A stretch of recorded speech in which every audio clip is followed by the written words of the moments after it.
Mheshimiwa Spika, vile vile na mimi naungana na waliotangulia kutoa shukrani zangu za dhati kwa Rais wa Zanzibar na Mwenyekiti wa Baraza la Mapinduzi Mheshimiwa Dr. Hussein Ali Mwinyi kwa kuendelea kuniamini katika nafasi hii ya waziri mwenye dhamana ya kusimamia sekta ya fedha na mipango. Kwa unyenyekevu mkubwa namshukuru sana kwa imani ambayo ameonyesha kwangu. Napenda pia Mheshimiwa Spika kumshukuru makamu wa kwanza wa Rais wa Zanzibar Mheshimiwa Othman Masoud Othman kwa kazi kubwa anayoifanya katika kutimiza azma ya serikali ya awamu ya 8 ya kuhakikisha wananchi wanapata huduma mbalimbali za kijamii na kujenga nchi yenye mazingira mazuri kimaendeleo. Namshukuru vile vile Mheshimiwa Hemed Suleiman Abdullah, makamu wa pili wa Rais wa Zanzibar kwa kazi nzuri anayoifanya ya kusimamia utendaji wa serikali na kuwatumikia wananchi. Usimamizi na maendeleo yake yamekuwa ni chachu katika utendaji wa serikali na maendeleo ya taifa kwa ujumla. Mheshimiwa Spika, naomba kuchukua fursa hii kukushukuru wewe mwenyewe binafsi, Spika wa Baraza la Wawakilishi Mheshimiwa Zuberi Ali Maulid, pamoja na Mheshimiwa Naibu Spika Mheshimiwa Mgeni Hassan Juma kwa kuliongoza baraza kwa umahiri mkubwa kwa kushirikiana na wenye viti wetu wa baraza. Nitumie fursa hii vile vile kutoa shukurani zangu za kipekee kwa kamati ya kudumu ya bajeti inayoongozwa na Mheshimiwa Mwanaasha Hamis Juma kwa ushirikiano wao katika kuhakikisha ofisi yetu inatimiza azma serikali ya kuwahudumia wananchi. Kamati imefanya kazi kubwa ya kuchambua makadirio ya mapato na matumizi ya ofisi kwa mwaka 2025-2026. Maoni na ushauri wao Mheshimiwa Spika umezingatiwa katika bajeti hii ambayo ninaiwasilisha. Mheshimiwa Spika, ninao furaha kubwa kutumia nafasi hii kumpongeza kwa dhati Mheshimiwa Naibu Waziri wa Ofisi ya Rais Fedha na Mipango Mheshimiwa Juma Makungu Juma, mwakilishi wa jimbo la Kijini ambaye tumeshirikiana naye katika kutekeleza majukumu ya ofisi yetu. Nampongeza vile vile Katibu Mkuu Dr. Juma Malik Akil, Naibu Katibu Mkuu ndugu Abud Hassan Mwinyi, Katibu Mtendaji wa Tume ya Mipango Dr. Rahma Salim Mahfudh na wakurugenzi wote wa ofisi pamoja na wakurugenzi wa taasisi zinazojitegemea zilizo chini ya ofisi yetu kwa kazi nzuri wanayoifanya kuhakikisha majukumu ya wizara yanatekelezwa ipasavyo. Ninawashukuru wenye viti wa bodi za taasisi zilizo chini ya ofisi ya Rais Fedha na Mipango na watumishi wote kwa ushirikiano pamoja na kujituma katika kutekeleza majukumu yao. Mheshimiwa Spika, baada ya maelezo hayo ya utangulizi, sasa naomba kutumia fursa hii kuwasilisha hotuba ya bajeti ya ofisi ya Rais Fedha na Mipango yenye sehemu kuu 5 kama ifuatavyo: utangulizi, utekelezaji wa bajeti ya mwaka 2024-2025, changamoto na hatua zilizochukuliwa, vipaumbele pamoja na mpango wa bajeti kwa mwaka wa fedha 2025-2026. Mafungu ya ofisi ya Rais Fedha na Mipango. Mheshimiwa Spika, kimuundo ofisi ya Rais Fedha na Mipango imejumuisha mafungu makuu 7 ambayo ni ofisi ya Rais Fedha na Mipango F01, mfuko mkuu wa serikali F02, tume ya mipango F03, ofisi ya mtakwimu mkuu wa serikali F04, ofisi ya mhasibu mkuu wa serikali F05, ofisi ya mkaguzi mkuu wa ndani F06 pamoja na ofisi ya msajili wa hazina. Mheshimiwa Spika, ofisi ya Rais Fedha na Mipango inasimamia taasisi 7 zinazojitegemea ambazo ni Benki ya Watu wa Zanzibar PBZ, Shirika la Bima la Zanzibar ZIC, Mamlaka ya Mapato Zanzibar ZRA, Mamlaka ya Mapato Tanzania TRA, mfuko wa hifadhi kwa upande wa Zanzibar, Mamlaka ya Mapato Tanzania TRA kwa upande wa Zanzibar, mfuko wa hifadhi ya jamii Zanzibar ZSSF, Mamlaka ya Udhibiti na Ununuzi wa Umma Zanzibar ZPPRA na taasisi ya uhasibu, wakaguzi na washauri elekezi wa kodi ZIAT. Mheshimiwa Spika, katika mwaka wa fedha 2025-2026 ofisi pia itasimamia mipango na kibajeti ya kampuni ya Sukuk, yani Zanzibar Treasury Sukuk One Company Limited, na chuo cha usimamizi wa fedha Chwaka ZIFA. Mheshimiwa Spika, ofisi ya Rais Fedha na Mipango imepangiwa kutekeleza majukumu makuu ya kusimamia upatikanaji wa mapato, matumizi ya serikali, maendeleo ya sekta ya fedha pamoja na utekelezaji wa jumla wa dira ya maendeleo ya taifa ya Zanzibar. Majukumu kamili ya ofisi ya Rais Fedha na Mipango, Mheshimiwa Spika, yanaonekana kuanzia ukurasa wa 3 mpaka wa 4 wa kitabu chetu cha bajeti. Mheshimiwa Spika, Kabla kuwasilisha taarifa mapendekezo ya makadirio ya mapato na matumizi ya Ofisi ya Rais Fedha na Mipango ya mwaka 2025-2026, kwa ruhusa yako naomba kuwasilisha utekelezaji wa bajeti ya ofisi kwa kipindi cha miezi 9 kuanzia Julai 2024 hadi Machi 2025 kwa ufupi kama ifuatavyo. Ofisi ya Rais Fedha na Mipango, utekelezaji wake umegawika katika maeneo makuu 4 ambayo ni mapato yanayokusanywa na kusimamiwa na Ofisi ya Rais Fedha na Mipango F01, Ofisi ya Mtakwimu Mkuu wa Serikali F04, Ofisi ya Mhasibu Mkuu wa Serikali F05 na Ofisi ya Msajili wa Hazina F07.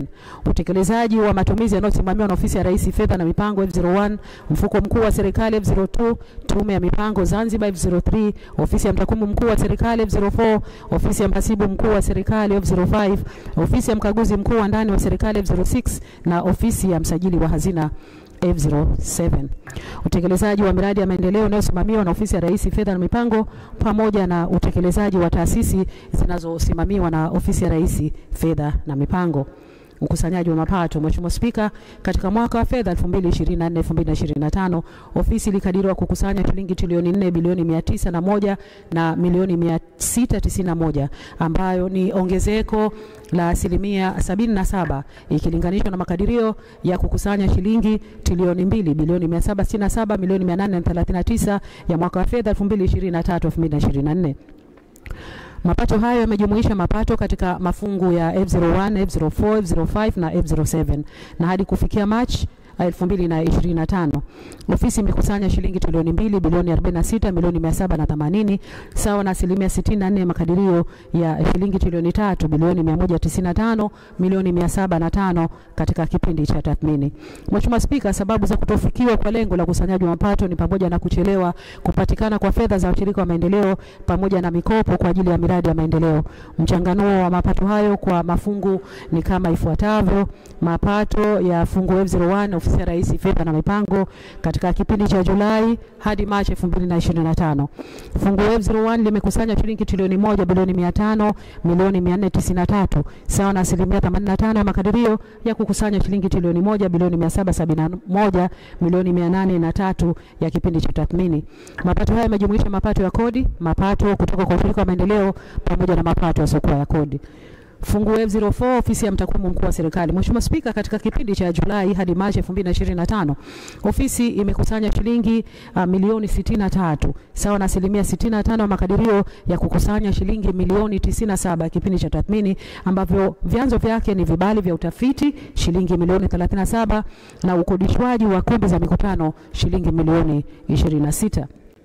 F05 Ofisi ya Mhasibu Mkuu wa Serikali. Mheshimiwa Spika, katika kipindi cha Julai hadi Machi mwaka wa fedha 2024-2025 ofisi imekusanya shilingi bilioni 537 milioni 351 sawa na 38% ya makadirio ya kukusanya shilingi trilioni 1 bilioni 412 milioni 97 ya kipindi cha tathmini. Upungufu huu wa mapato unatokana na kuchelewa kupatikana kwa mkopo kwa ajili ya miradi ya maendeleo pamoja na kuchelewa kukamilika kwa utekelezaji na uanzaji wa biashara katika masoko yetu. Hata hivyo, mapato hayo yanatarajiwa kupatikana katika robo ya 4 ya mwaka wa fedha 2024-2025. Mchanganuo wa vyanzo vya mapato yaliyopatikana ni kama ifuatavyo. Mapato ya wafanyakazi yani pay as you earn ni shilingi bilioni 15 milioni 750, mikopo kwa ajili ya miradi ya maendeleo ni shilingi bilioni 237 milioni 900, misaada ya kibajeti yani GBS ni shilingi bilioni 76 milioni 578, hati fungani ni shilingi bilioni 179 na milioni 770 na mapato mengine ikiwemo mabuku ya stakabadhi na michango kutoka kwa taasisi za serikali shilingi bilioni 13 milioni 850 pamoja na gawio la Benki Kuu ya Tanzania ni shilingi bilioni 13 milioni 500. Fungu F07 Ofisi ya Msajili wa Hazina. Katika kipindi cha Julai hadi Machi, Mheshimiwa Spika, Ofisi ya Msajili wa Hazina imekusanya shilingi bilioni 8 milioni 871 sawa na 76% ya makadirio ya kukusanya shilingi bilioni 11 milioni 707 ya kipindi cha tathmini. Mchanganuo wa vyanzo vya mapato hayo ni pamoja na gawio la mashirika shilingi bilioni 8, kodi ya bohari shilingi milioni 170, uuzaji wa vifaa vikongwe ni shilingi milioni 675, na kodi ya majengo inayosimamiwa na ofisi ya Rais Fedha na Mipango ni shilingi milioni 26. Mchanganuo wa ukusanyaji mapato unaonekana kuanzia kurasa wa 5 mpaka wa 7 pamoja na kiambatanisho namba 1 katika kitabu cha bajeti.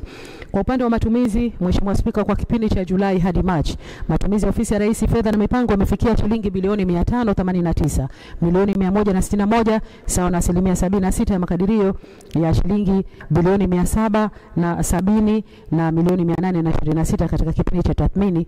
Mchanganuo wa matumizi ya fedha hizo ni kama ifuatavyo: matumizi ya mishahara ni shilingi bilioni 48 milioni 822, matumizi ya uendeshaji wa mafungo ya ofisi ya Rais Fedha na Mipango ni shilingi bilioni 31 milioni 919, matumizi ya mfuko mkuu wa serikali ni shilingi bilioni 282 na milioni 396. Ruzuku zilizopatiwa taasisi za ofisi ya Rais Fedha na Mipango ni shilingi bilioni 22 milioni 220. Matumizi ya miradi ya maendeleo ni shilingi bilioni 201 milioni 240, ambapo shilingi bilioni 180 milioni 374 zimetoka serikalini na shilingi bilioni 20 milioni 866 zimetoka kwa washirika wa maendeleo. Mheshimiwa Spika, mchanganuo wa utekelezaji wa mafungu yaliyopo chini ya ofisi ya Rais Fedha na Mipango ni kama ifuatavyo. Fungu F01 ofisi ya Rais Fedha na Mipango yamejumuisha maprogramu kuu 3, ndani yake zinajumuisha programu ndogo 8 hadi kufikia Machi 2025. Fungu hili limetumia shilingi bilioni 276 milioni 812 sawa na 68% ya makadirio ya shilingi bilioni 407 milioni 544 ya kipindi cha tathmini. Mchanganuo kwa kila program ni kama ifuatavyo. Program PF0101 programu kuu ya bajeti na usimamizi wa fedha za umma, ambapo Mheshimiwa Spika, lengo kuu la programu hii ni kuimarisha usimamizi wa mapato na matumizi ya serikali hadi kufikia Machi 2025. Programu hii imetumia shilingi bilioni 51 milioni 784 sawa na 43% ya makadirio ya kutumia shilingi bilioni 121 milioni 434 ya kipindi cha tathmini, na tumetekeleza shughuli zifuatazo. Tumefanya majadiliano na Benki ya Dunia na serikali ya Jamhuri ya Muungano wa Tanzania kuhusu mgao wa fedha za mradi wa scale ambao utawezesha Zanzibar kupata shilingi bilioni 1 milioni 200 kwa ajili ya uanzishwaji wa kitengo cha usimamizi wa fedha za kupunguza athari za mabadiliko ya tabia nchi, kukamilisha majadiliano kuhusu mkataba wa mradi wa usalama wa maji kutoka ofisi za shirika la Ujerumani la GIZ ambao utaiwezesha serikali ya mapinduzi ya Zanzibar kupata euro milioni 25 kwa ajili ya kutekeleza miundombinu ya maji kisiwani Pemba kwa maeneo ya Kangani, Ole, Pandani na Madenjani. Vile vile, Mheshimiwa Spika, tumefanya majadiliano baina ya serikali ya Jamhuri ya Muungano wa Tanzania na Jamhuri ya Watu wa Korea, ambapo miradi mitatu yenye thamani ya shilingi za dola za Kimarekani milioni 548 ilijadiliwa, ambayo ni ujenzi wa barabara kilomita 246, ujenzi wa kumbi za mikutano za kimataifa MICE kwa awamu ya kwanza, pamoja na ujenzi wa bandari ya Wete, pamoja na Benki ya Dunia kupitia mradi wa maendeleo ya kilimo na usalama wa chakula TASFAM, ambapo Zanzibar tunatarajia kupata dola za Marekani milioni 41 kwa ajili ya utekelezaji wa mradi huo wa TASFAM. Vile vile, Mheshimiwa Mwenyekiti, tumefanya ufuatiliaji wa utekelezaji wa bajeti mwaka 2023-2024 kwa kushirikiana na shirika la UNICEF kwa lengo la kuimarisha upangaji na utekelezaji wa bajeti ya serikali. Tumeandaa mwongozo wa bajeti ya serikali na jukwaa la uchumi na bajeti kwa vijana, serikali kuu pamoja na mamlaka ya serikali za mitaa kwa ajili ya kukusanya maoni katika maandalizi ya bajeti ya mwaka 2025-2026. Tumefanya mapitio kukamilisha na sheria na kanuni za utakatishaji wa fedha haramu na mapato yatokanayo na uhalifu kwa lengo la kuimarisha mfumo wa udhibiti wa utakatishaji fedha, ufadhili wa ugaidi na ufadhili wa silaha za maangamizi. Na vile vile, Mheshimiwa, tumekamilisha ripoti ya upembuzi yakinifu juu ya uanzishwaji wa soko la hisa la Zanzibar, yani Zanzibar Securities Market, na dhana ya awali ya kuanzisha benki ya uwekezaji imekamilika na vinatarajiwa kuwasilishwa serikalini mnamo mwezi wa Juni 2025 kwa ajili ya maamuzi. Mheshimiwa Spika, tuna program kuu ya usimamizi na sera ya ununuzi na masuala ya sheria, ambapo lengo kuu ni kuandaa na kusimamia sera ya ununuzi pamoja na kuandaa mazingira bora ya kazi katika masuala ya kisheria. Hadi kufikia Machi 2025, programu hii imetumia shilingi bilioni 2,119 sawa na 56% ya makadirio ya kutumia shilingi bilioni 3,761 kwa kipindi cha tathmini, na imetekeleza miongoni mwa shughuli zifuatazo. Tumekamilisha kutunga sheria mpya ya ununuzi wa umma namba 2 ya mwaka 2025, na vile vile tunaendelea kuandaa kanuni za sheria hiyo pamoja na kufanya mapitio ya sheria namba 12 ya mwaka 2016 ya usimamizi wa fedha za umma ili kuweza kukidhi mahitaji ya sasa. Mheshimiwa Spika, vile vile tumeandaa mikataba mbalimbali ikiwemo mikataba kwa ajili ya mkopo wa serikali ya Mapinduzi ya Zanzibar wa shilingi bilioni 50 baina ya serikali na benki ya Stanbic. Tumeandaa vikao vya malalamiko ya kodi na mijadala ya kodi, ambapo hadi Machi 2025 bodi ya rufaa za kodi imekamilisha usikilizwaji wa mashauri 88 kati ya 97 yaliyokuwepo, ambapo shilingi bilioni 18,230,000 zimeamuliwa zilipwe kama kodi ya serikali. Lakini vile vile, Mheshimiwa Spika, tumeratibu vikao vya malalamiko ya kodi kupitia baraza la rufani za kodi hapa Zanzibar, ambapo kesi 9 zimesikilizwa na kati ya hizo kesi 7 zimekamilika na zimetolewa maamuzi kwa shilingi bilioni 1,500,000 zilipwe kama kodi ya serikali, na kesi 2 zinaendelea kusikilizwa. Tuna program kuu ya uendeshaji na uratibu ofisi ya Rais Fedha na Mipango. Mheshimiwa Spika, lengo la programu hii ni kuimarisha uendeshaji wa shughuli za sekta ya fedha. Hadi kufikia Machi 2025, programu hii imetumia shilingi bilioni 222,909 sawa na 79% makadirio ya shilingi milioni 282,349 kwa kipindi cha tathmini, na shughuli zifuatazo zimetekelezwa: kusimamia na kuwapatia haki wafanyakazi, ambapo wafanyakazi 62 wamepatiwa likizo zao za kawaida, 91 wamepatiwa nyongeza mwaka, 22 wanaendelea na mafunzo ya muda mrefu, na 38 wamepatiwa mafunzo ya muda mfupi. Kwa kushirikiana na taasisi ya utafiti wa masuala ya kiuchumi na kijamii hapa Zanzibar, yani Zanzibar Research Center for Social Economic and Policy Analysis ZRCP, katika kufanya utafiti wa njia za kuboresha upatikanaji wa mikopo kwa taasisi ndogo za kifedha kwa ajili ya kukuza ukuaji wa makampuni ya ujasiriamali ndani ya sekta ya utalii hapa Zanzibar, tumekamilisha ripoti ya tathmini ya mpango mkakati wa ofisi ya Rais Fedha na Mipango, na hatua inayofuata ni kutayarisha kuanza matayarisho ya mpango mkakati mpya. Vile vile, Mheshimiwa Spika, tumefanya tathmini ya program na miradi inayosimamiwa na ofisi ya Rais Fedha na Mipango, ambapo miradi 3 imekamilika ikiwemo ofisi ya Mufti, ujenzi wa nyumba za Mombasa na jengo la mkurugenzi wa mashtaka, na tumetoa mafunzo tofauti kwa watendaji 47 kwa upande wa Pemba katika eneo la akili mnemba, yani artificial intelligence, mwongozo wa uchakati takwimu za fedha za serikali na kujenga uelewa katika utendaji kazi wa kila siku. Na tumefanya vile vile ukaguzi kwa kushirikiana na Zaeka na kupitia taasisi zinazotoa huduma ndogo za fedha na kubaini uwepo wa taasisi zinazotoa huduma hapa Zanzibar kinyume na taratibu. Mheshimiwa Spika, utekelezaji zaidi wa fungu F01 unaonekana kuanzia kurasa wa 7 hadi wa 14 wa kitabu cha bajeti. Mfuko mkuu wa serikali fungu F02. Mheshimiwa Spika, matumizi ya mfuko mkuu wa huduma za serikali hadi kufikia Machi 2025 ni shilingi bilioni 284,600,000 ambazo zimetumika sawa na 88% ya makadirio ya kutumia shilingi bilioni 323,862,000 kwa kipindi cha tathmini. Fedha hizi zimetekeleza pamoja na shughuli zifuatazo: tumelipa hati fungani, riba za hati fungani pamoja na mikopo ya ndani kwa shilingi bilioni 137,083,000.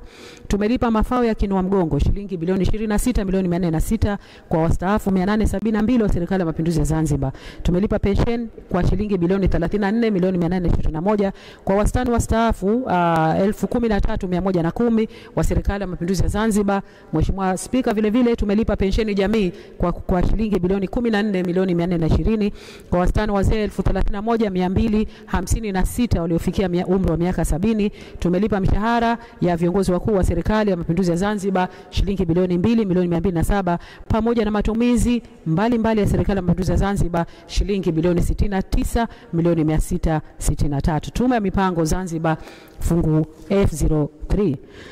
Mheshimiwa Spika, Matumizi ya fungu F03 yanajumuisha programu kuu 3 na ndani yake kuna programu ndogo 7 hadi Machi 2025. Fungu hili limetumia shilingi bilioni 5,982 sawa na 59% ya shilingi ya matumizi ya shilingi bilioni 10,125 ya kipindi cha tathmini.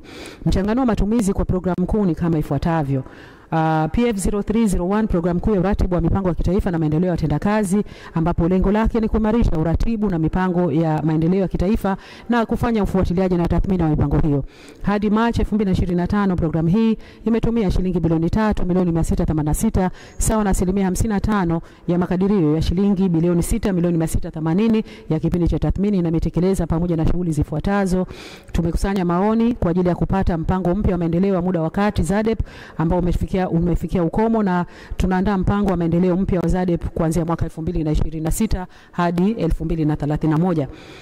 Tumeratibu zoezi la ukusanyaji wa maoni ya dira mpya ya taifa ya mwaka 2050 kwa wananchi wa Zanzibar. Hii ni dira ile ya taifa ya Tanzania.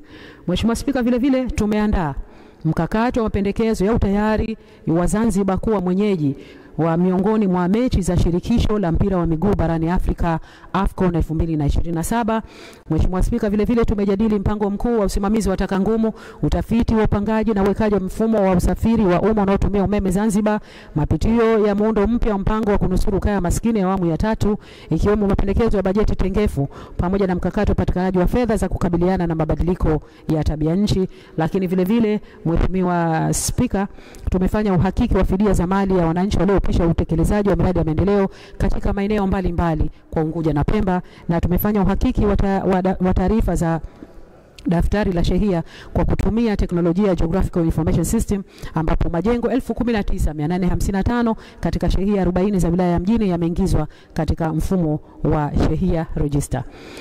Programu kuu ya usimamizi wa uchumi mkuu na utafiti, Mheshimiwa Spika, lengo lake ni kusimamia sera za kiuchumi na kufanya tafiti za kiuchumi na kijamii kutokana na vipaumbele vya taifa vya tafiti zitakazosaidia ukuaji wa uchumi jumuishi na endelevu. Hadi Machi, Mheshimiwa Spika, programu hii imetumia shilingi milioni 699 sawa na 55% ya makadirio ya shilingi bilioni 1,270 ya kipindi cha tathmini na imetekeleza shughuli zifuatazo.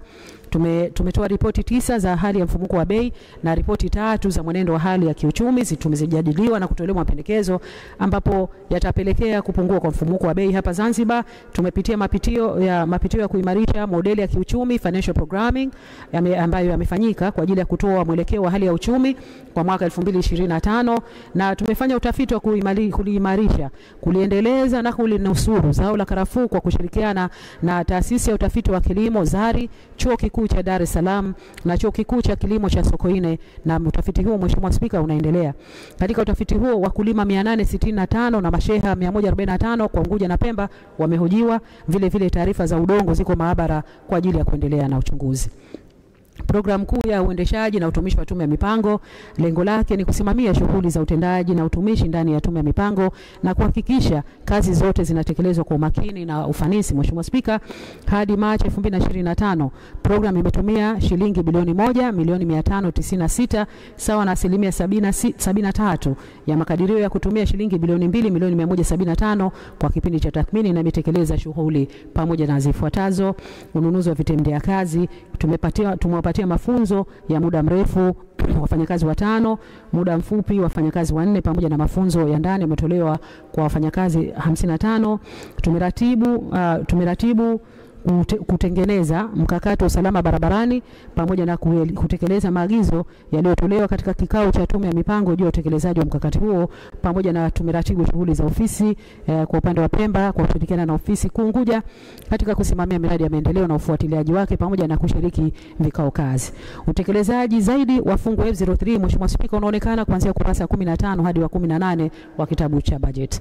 Fungu F04, ofisi ya mtakwimu mkuu wa serikali. Mheshimiwa Spika, katika kipindi cha Julai 2024 hadi Machi 2025 fungu F04 limetumia shilingi bilioni 5,878 sawa na 59% ya makadirio ya kutumia shilingi bilioni 9,884 kwa kipindi cha tathmini. Mheshimiwa Spika, fedha hizi zimetumika kwa kutekeleza programu kuu zifuatazo: programu kuu ya kuendeleza na kuratibu takwimu rasmi za kiuchumi na kijamii, ambapo zina lengo la kuongeza ubora na wingi wa takwimu kwa ajili ya kufuatilia na kutathmini utekelezaji wa mipango ya kisekta, kitaifa, kikanda na kimataifa. Programu hii hadi Machi 2025, Mheshimiwa Spika, imetumia shilingi bilioni 4,638 sawa na 69% ya makadirio ya kutumia shilingi bilioni 6,677 ya kipindi cha tathmini, na imetekeleza pamoja na shughuli zifuatazo.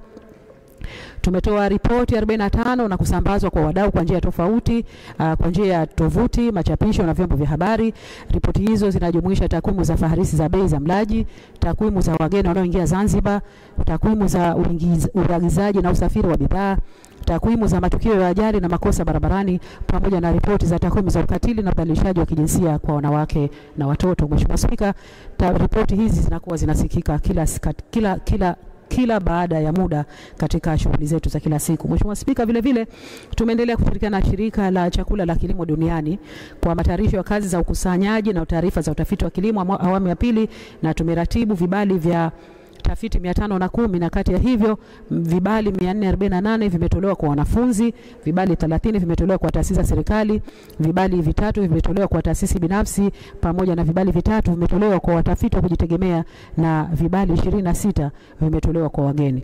Programu kuu ya uendeshaji na uratibu ofisi ya mtakwimu mkuu wa serikali, Mheshimiwa Spika, lengo lake ni kuendelea masuala mbalimbali ya utawala pamoja na uendeshaji, na hadi Machi 2025 tumetumia shilingi bilioni 1,240,000 sawa na 39% ya makadirio ya kutumia shilingi bilioni 3,207,000 ya kipindi cha tathmini, na imetekeleza shughuli zifuatazo. Ofisi imeratibu mafunzo ya kufanya tathmini ya upimaji utendaji kazi kwa wafanyakazi kwa kushirikiana na ofisi ya Rais, Katiba, Sheria, Utumishi na Utawala Bora, pamoja na kuwapatia mafunzo watumishi 31 na kusimamia matumizi ya uendeshaji kupitia huduma mbalimbali zikijumuisha maji, usafi, umeme na mawasiliano, pamoja na vifaa vya kuandikia na samani mbalimbali. Utekelezaji wa fungu F04 unaonekana kuanzia kurasa 19 hadi ukurasa wa 21 kitabu cha bajeti. Fungu F05 ofisi ya mhasibu mkuu wa serikali, Mheshimiwa Spika, hadi Machi imetumia shilingi bilioni 9,555 sawa na 90% ya makadirio ya kutumia shilingi bilioni 10,649 ya kipindi cha tathmini.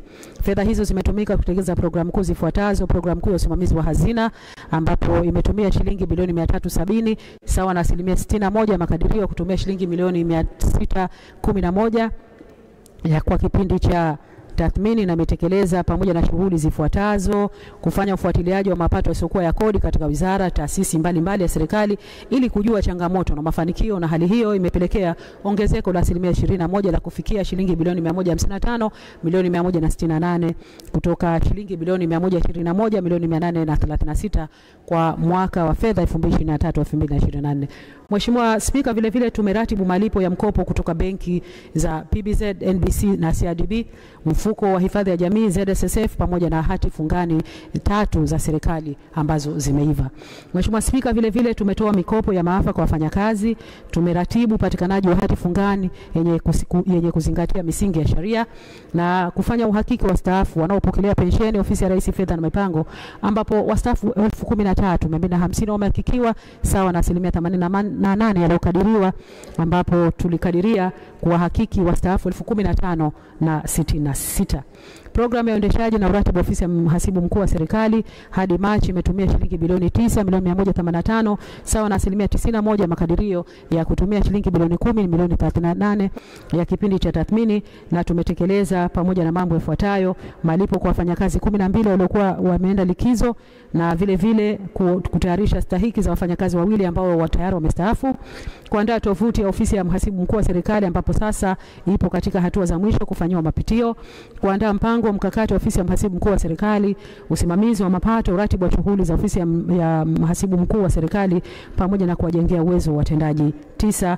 Na Mheshimiwa Spika, utekelezaji zaidi wa fungu F05 unaonekana kuanzia kurasa 21 hadi 23 kitabu cha bajeti. F06 ofisi ya mkaguzi mkuu wa ndani wa serikali. Mheshimiwa Spika, ofisi imetumia shilingi bilioni 3,769 hadi Machi 2025 sawa na 78% ya makadirio ya kutumia shilingi bilioni 4,820 kwa kipindi cha tathmini. Matumizi hayo Mheshimiwa Spika yamejumuisha programu kuu mbili ambazo ni programu kuu ya usimamizi na ukaguzi wa ndani serikalini, ambapo hadi March imetumia shilingi bilioni 160 sawa shilingi milioni 160 Mheshimiwa Spika, sawa na 21% ya makadirio ya kutumia shilingi milioni 753 ya kwa kipindi cha tathmini. Na tumetekeleza pamoja na kazi ifuatazo: kufanya ukaguzi maalum kwa kampuni ya uvuvi Zanzibar Zafiko kwa kukagua mapato na matumizi, mikataba, ufuataji wa sheria pamoja na miongozo pamoja na utafiti wa kiufundi, kutoa mafunzo ya ukaguzi wa mifumo kwa wakaguzi wa ndani 34 kwa lengo la kuwajengea uwezo wa kuikagua mifumo inayotumika katika taasisi za umma, kuandaa mwongozo wa usimamizi wa viashiria hatarishi unaotarajiwa kutumika katika taasisi zote za umma, na kutoa mafunzo ya ukaguzi wa viashiria hatarishi kwa wakaguzi wakuu wa ndani wa taasisi za umma kwa lengo la kuwawezesha kugundua na kuzuia viashiria vinavyoweza kusababisha kutofikiwa kwa malengo katika taasisi za umma. Programu kuu ya utawala na uendeshaji. Mheshimiwa Spika, programu hii imetumia shilingi bilioni 3 milioni 609 hadi March sawa na 89% ya kutumia shilingi bilioni 4 milioni 67 katika kipindi cha tathmini. Pamoja na mambo mengine, tumetayarisha sera ya teknolojia ya habari ya mawasiliano kwa lengo la kutoa mwongozo wa kusimamia utekelezaji wa operesheni za TEHAMA pamoja na sera ya usalama wa TEHAMA kwa lengo la kuhakikisha ulinzi wa usalama wa taarifa na operesheni za ofisi. Tumewajengea uwezo wa wafanyakazi wa ofisi ya mkaguzi mkuu wa ndani wa serikali katika kuboresha ufanisi wa mfumo wa ufuatiliaji wa mapendekezo ya ukaguzi, ambapo watendaji 4 na wa mfumo wamepatiwa mafunzo hayo kutoka kwa watengenezaji wa mfumo na idara ya mkaguzi mkuu wa ndani ya serikali ya Jamhuri ya Muungano wa Tanzania. Vile vile tumeandaa vikao vya kamati ya ukaguzi ambavyo vimejadili taarifa ukaguzi wa ndani ya robo ya 4 ya mwaka wa fedha 2023/2024 pamoja na taarifa ya ukaguzi wa ndani wa robo ya kwanza ya mwaka wa fedha 2024/2025. Mheshimiwa Spika, utekelezaji zaidi wa fungu F06 unaonekana kuanzia ukurasa 23 hadi 26 wa kitabu cha bajeti. Fungu F07, Mheshimiwa Spika, ofisi ya msajili wa hazina. Katika kipindi cha Julai hadi Machi 2024/2025, ofisi ya msajili wa hazina imetumia shilingi bilioni 2 milioni 562 sawa na 65% ya makadirio ya kutumia shilingi bilioni 3 milioni 942 ya kipindi cha tathmini. Matumizi hayo yamejumuisha programu kuu mbili ambazo ni programu kuu ya usimamizi na uwekezaji wa mali za umma, na hadi kufikia Machi 2025 programu hii imetumia shilingi milioni 992 sawa na 40% ya makadirio ya kutumia shilingi bilioni 2 milioni 473 ya kipindi cha tathmini. Na tumetekeleza pamoja na shughuli zifuatazo: kuchambua taarifa za kifedha za mashirika 6 yanayotumia mfumo wa accrual basis na kugundua uwepo wa vihatarishi vya kifedha kwa baadhi ya mashirika. Tumeandaa rasimu ya mwongozo wa mkataba wa utendaji kazi wa bodi za wakurugenzi na management ya mashirika ya uwekezaji wa umma, mpango wa tathmini ya mkataba na utendaji kazi, rasimu ya mpango wa mkakati wa mashirika ya uwekezaji wa taasisi za umma na rasimu ya sera na mashirika ya uwekezaji wa umma.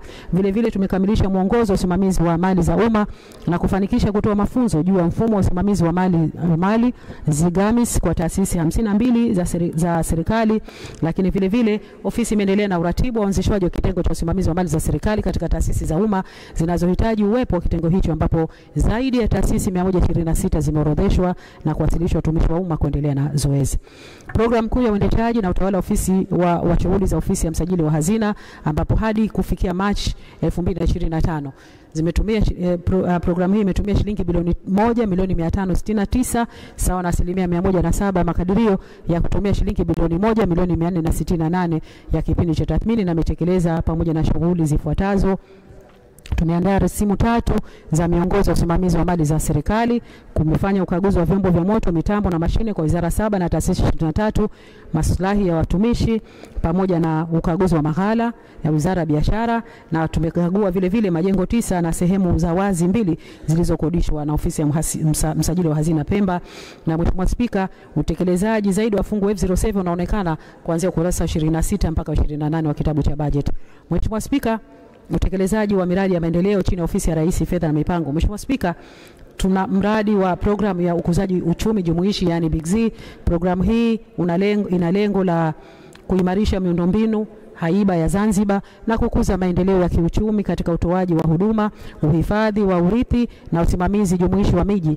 Kwa mwaka wa fedha 2024-2025, programu hii imekadiriwa kutumia shilingi bilioni 32 kutoka kwa washirika wa maendeleo, lakini hadi Machi programu hii imetumia shilingi bilioni 14,683 sawa na 73% ya makadirio katika kipindi cha tathmini, na fedha hii zimetumika katika kutekeleza pamoja na shughuli zifuatazo: ujenzi wa mitaro wa eneo la Sebleni na eneo Sebleni na Wanderers na hadi bwawa la Vijibwa umekamilika.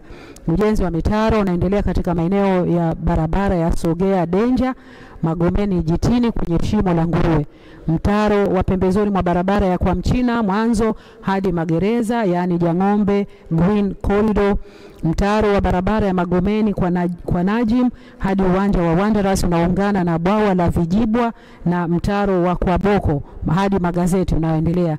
Na hadi kufika Machi 2025 ujenzi huu umefikia 59%.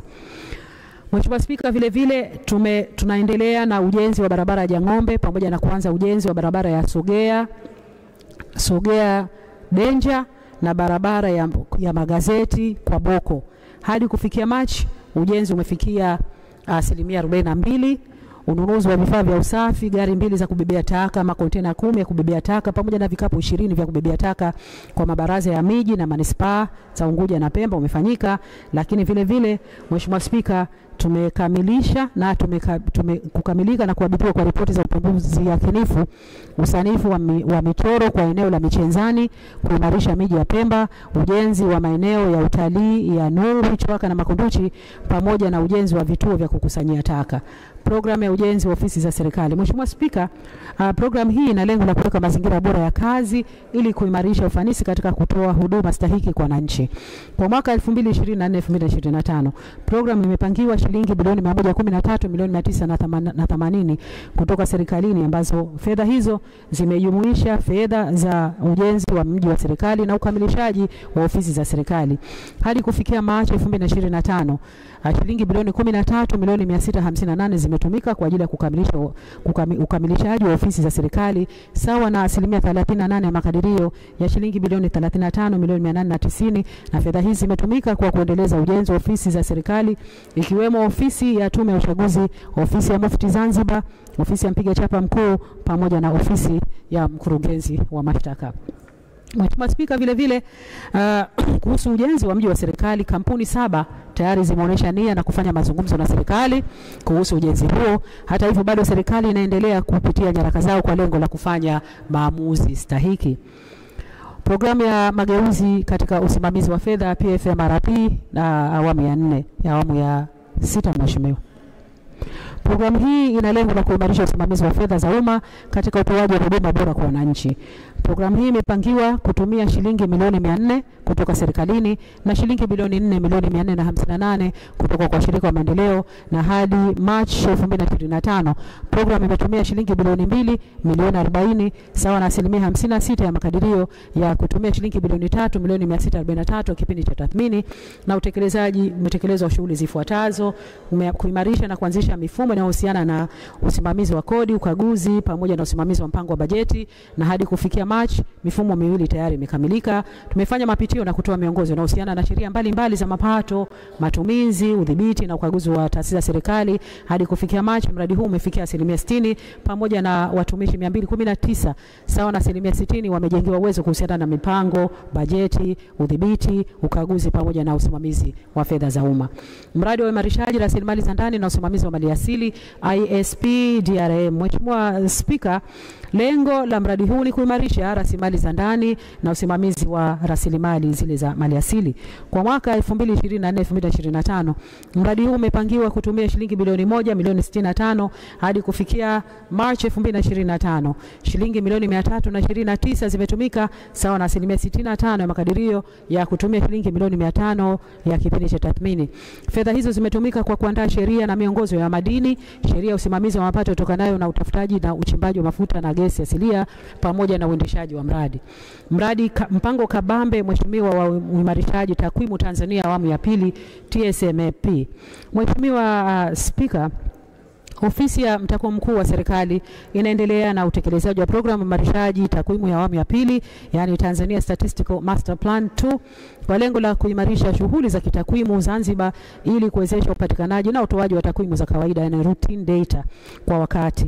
Mpango huu kwa mwaka wa fedha 2024-2025 umekadiriwa kutumia shilingi bilioni 8,660,000 na hadi kufikia Machi 2025 mpango huu umetumia shilingi bilioni 3,680,000 sawa na 42% ya makadirio ya kutumia shilingi bilioni 6,770,000 ya kipindi cha tathmini, na kutumetekeleza shughuli pamoja na zifuatazo. Kumefanya utafiti wa ajira na mapato mwaka 2023-2024 ambapo taasisi 2,210 zilihojiwa Unguja na Pemba. Utafiti wa watu wenye uwezo kufanya kazi mwaka 2024 ambapo ripoti yake inategemewa kutolewa mwezi huu wa Juni 2025. Utafiti wa mapato na matumizi ya kaya binafsi Tanzania mwaka 2024-2025 ambao umeanza Januari 2025 na bado unaendelea. Sensa ya uzalishaji viwandani mwaka 2023, kazi ya ukusanyaji wa taarifa za viwanda inaendelea. Programu ya uimarishaji wa takwimu za kijinsia, ripoti za takwimu za ukatili na udhalilishaji wa kijinsia kwa wanawake na watoto zinawasilishwa kwa wadau kupitia vyombo vya habari kwa kila mwezi. Lakini vile vile mheshimiwa, tumefanya utafiti wa mapato na matumizi ya kaya binafsi wa Tanzania mwaka 2024-2025 na kama nilivyoelezea hapo awali, kazi hii bado inaendelea. Programu ya kurasimisha ardhi na biashara Zanzibar. Mheshimiwa Spika, programu hii ina lengo la kuinua hali za wananchi kupitia urasimishaji wa biashara na ardhi ili ziweze kutumika katika kujiletea maendeleo ya kiuchumi na kijamii. Kwa mwaka wa fedha 2024-2025 programu hii ilikadiriwa kutumia shilingi bilioni 3 na hadi kufikia Machi 2025 programu imetumia shilingi bilioni 1,450,000 sawa na 49% makadirio ya kutumia shilingi bilioni 2,940,000 ya kipindi cha tathmini kwa kutekeleza shughuli zifuatazo. Viwanja 555 vimepimwa na hati 645 zimetolewa kwa wananchi. Tumefanya ziara za ufuatiliaji ambazo zimefanyika katika kituo cha urasimishaji ardhi cha Makunduchi, masjala ya ardhi Mwanakurekwe, pamoja na ukaguzi wa maeneo yote yaliyopimwa kwa Unguja na Pemba. Lakini vile vile wajasiriamali na wafanyabiashara 810 wamepatiwa mafunzo ambayo wametembelewa katika wilaya za kusini, wilaya mjini kwa Unguja, Micheweni na Chake Chake kwa Pemba ili kujua maendeleo katika uendeshaji wa shughuli zao za kibiashara.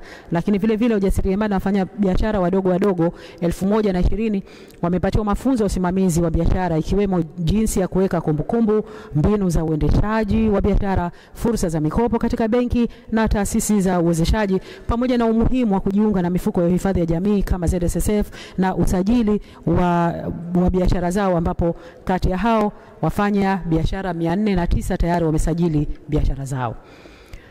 Mheshimiwa, vile vile tuna mradi wa mapitio usimamizi, ufuatiliaji na tathmini ya mipango ya maendeleo ya kitaifa kikanda ikiwemo ZADEP, Vision 2050, SDGs pamoja na African Agenda 2063. Huu ni mradi ambao una lengo la kuimarisha uratibu, usimamizi na ufuatiliaji na tathmini wa utekelezaji wa mipango, sera, mikakati ya kisekta, kitaifa, kikanda na kimataifa ikiwemo mpango wa maendeleo Zanzibar, Agenda ya Africa 2063, malengo ya maendeleo endelevu SDGs ya 2030. Katika mwaka 2024-2025 Mheshimiwa Spika, mradi huu umepangiwa kutumia kiasi cha shilingi bilioni 2,280,000 kutoka serikalini. Hadi kufikia Machi 2025 shilingi milioni 440 zimetumika sawa na 22% ya makadirio ya kutumia shilingi bilioni 2 na milioni 20 kwa kipindi cha tathmini, na tumetekeleza shughuli pamoja na zifuatazo: kushiriki katika mikutano ambapo ripoti za utekelezaji wa malengo ya maendeleo endelevu SDGs imefanyika, ambapo tumeunganisha na taarifa ya Jamhuri ya Muungano wa Tanzania. Tumefanya mapitio ya muda wakati utekelezaji wa mpango wa maendeleo Zanzibar, lakini vile vile kufanya mapitio ya mafunzo ya mfumo wa kidijitali wa mipango ya ufuatiliaji na miradi na tathmini ya miradi na programu za maendeleo kwa wizara pamoja na idara pamoja na mamlaka ya serikali za mitaa. Utekelezaji kamili wa miradi ya maendeleo inayosimamiwa na Ofisi ya Rais Fedha na Mipango unaonekana katika ukurasa 29 hadi 35 wa kitabu cha bajeti. Mheshimiwa, vile vile tuna utekelezaji kwa ufupi tu wa taasisi ambazo tunazisimamia, ambapo mamlaka ya mapato Zanzibar ZRA hadi imekusanya shilingi bilioni 667 milioni na 780 sawa na 102% ya makadirio ya kukusanya shilingi bilioni 657 milioni 815 katika kipindi cha tathmini. Ongezeko la mapato hayo, Mheshimiwa Spika, limesababishwa na mikakati ikiwemo ya kuimarika kwa ufuatiliaji na usimamizi wa lipa kodi na matumizi ya mifumo ya kisasa TEHAMA, lakini vile vile kuhamasisha walipa kodi kuhusu wajibu wa kulipa kodi kupitia kampeni za elimu kwa umma, kutanua wigo wa walipa kodi kwa kukusanya vyanzo vipya vya mapato, lakini vile vile tumefanya uwekezaji mkubwa katika ujenzi wa miundombinu na huduma za kijamii na kuimarika kwa shughuli za kiuchumi Zanzibar ikiwemo utalii na biashara, ambapo unatokana na utekelezaji wa sera nzuri za kiuchumi za serikali ya awamu ya 8. Kwa upande wa matumizi, Mheshimiwa Spika, ZRA hadi Machi imetumia shilingi bilioni 22 milioni 642 sawa na 97% ya matumizi ya shilingi bilioni 23 milioni 383. Mheshimiwa Spika, kwa upande wa mamlaka mapato Tanzania kwa upande wa Zanzibar hadi kufikia Machi 2025 imefanikiwa kukusanya shilingi bilioni 473 milioni 318 ya makadirio ya kukusanya shilingi bilioni 600 na milioni 82 sawa na 79% ya lengo la kipindi cha tathmini. Mafanikio yameonekana, lakini vile vile yametokana na mikakati ya uboreshaji wa mifumo ya forodha na kodi za ndani, enhancement ya TANSIS na periodic e-filing system, ambapo mifumo hii humrahisishia mfanya biashara kujikadiria kodi mwenyewe na kutengeneza control number ya malipo.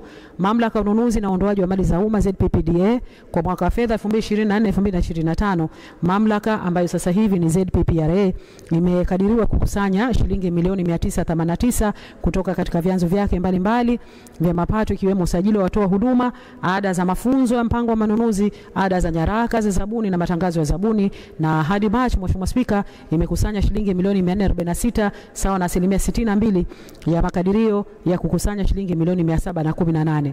Mheshimiwa Spika, kwa upande wa matumizi, mamlaka imetumia shilingi bilioni 1 milioni 566 sawa na 60% ya kupokea ruzuku ya shilingi bilioni 2 milioni 617 kipindi cha tathmini, na kazi zifuatazo zimetekelezwa. Tumekagua taasisi nunuzi 37 Unguja na Pemba kwa lengo la kuhakikisha usimamiaji na utumiaji wa sheria, lakini vile vile mamlaka imeendelea kutoa mafunzo ya mfumo wa ununuzi wa mtandao ePROS kwa bodi za zabuni na watendaji wa ununuzi wa taasisi nunuzi. Mamlaka imesajili watoa huduma 630 kwa kupitia mfumo wa ununuzi wa mtandao, na vile vile Mheshimiwa Spika, tumekamilisha sheria ya ununuzi ya umma namba 2 ya mwaka 2025. Kwa upande wa mfuko wa hifadhi ya jamii ZSSF, Mheshimiwa Spika, katika kipindi cha Julai 2024 hadi Machi, mfuko umekusanya mapato ya shilingi bilioni 199 milioni 80 sawa na 81% ya kukusanya shilingi bilioni 246 milioni 340 kutoka katika vyanzo vikuu ambavyo ni michango ya wanachama shilingi bilioni 114 na milioni 130 pamoja na mapato ya uwekezaji ya shilingi bilioni 84 milioni 950. Katika kipindi cha Julai hadi Machi, mfuko umetumia shilingi bilioni 328 milioni 800 sawa na 92% ya makadirio ya kutumia shilingi bilioni 351 milioni 400 katika kipindi cha tathmini, na pamoja na kazi zote tumetekeleza mambo yafuatayo. Mfuko umesajili waajiri 245 sawa na 85% ya makisio waajiriwa 11,655. Wanachama wa mfuko wa hifadhi ya jamii hadi Machi wamefikia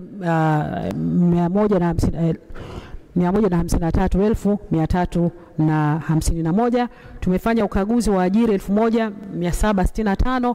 Kati ya hao waajiri 750 walikaguliwa kwa ufuatiliaji, yani follow up.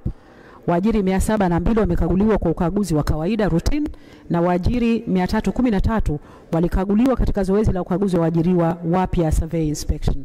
Mheshimiwa Spika, kwa upande wa mradi wa ujenzi wa nyumba za gharama nafuu majengo 14 umefikia 85%, na ujenzi wa soko la Mombasa umefikia 55% na utatarajiwa kukamilika katika mwaka wa fedha 2025-2026, na ujenzi wa mradi wa viwanja vya michezo na biashara Mbweni umekamilika.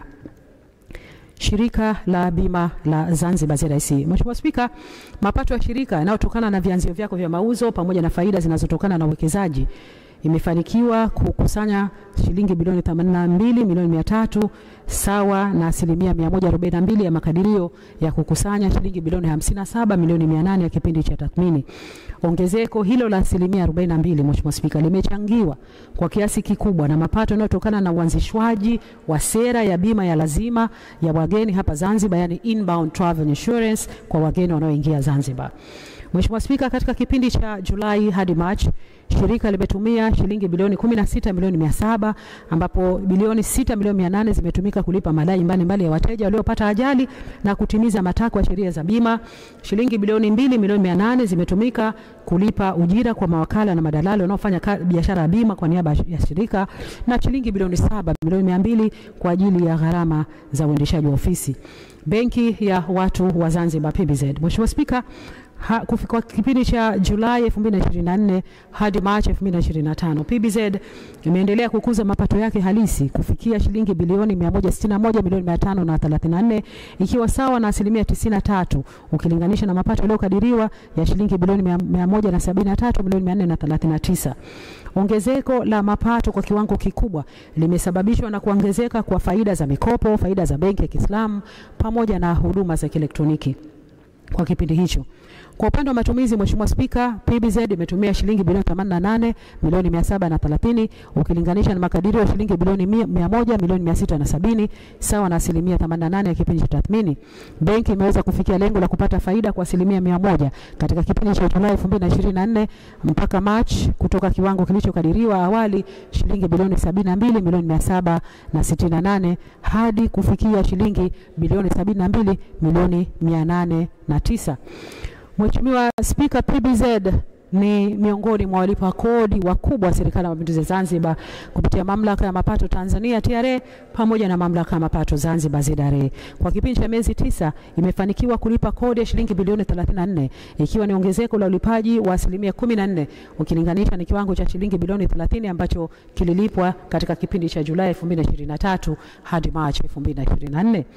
Taasisi ya wahasibu, wakaguzi na washauri elekezi wa kodi ZIAT. Kwa upande wa mapato, Mheshimiwa Mwenyekiti, ZIAT ni shilingi inapokea kwanza ni taasisi ambayo inapokea ruzuku kutoka serikalini, na kipindi hichi imepokea shilingi milioni 913 kutoka serikalini sawa na asilimia 73 ya makisio ya kupokea shilingi bilioni 1 milioni 241. Kwa upande wa mapato ya ndani imekusanya shilingi milioni 290 sawa na asilimia 38 ya makadirio ya kukusanya shilingi milioni 760.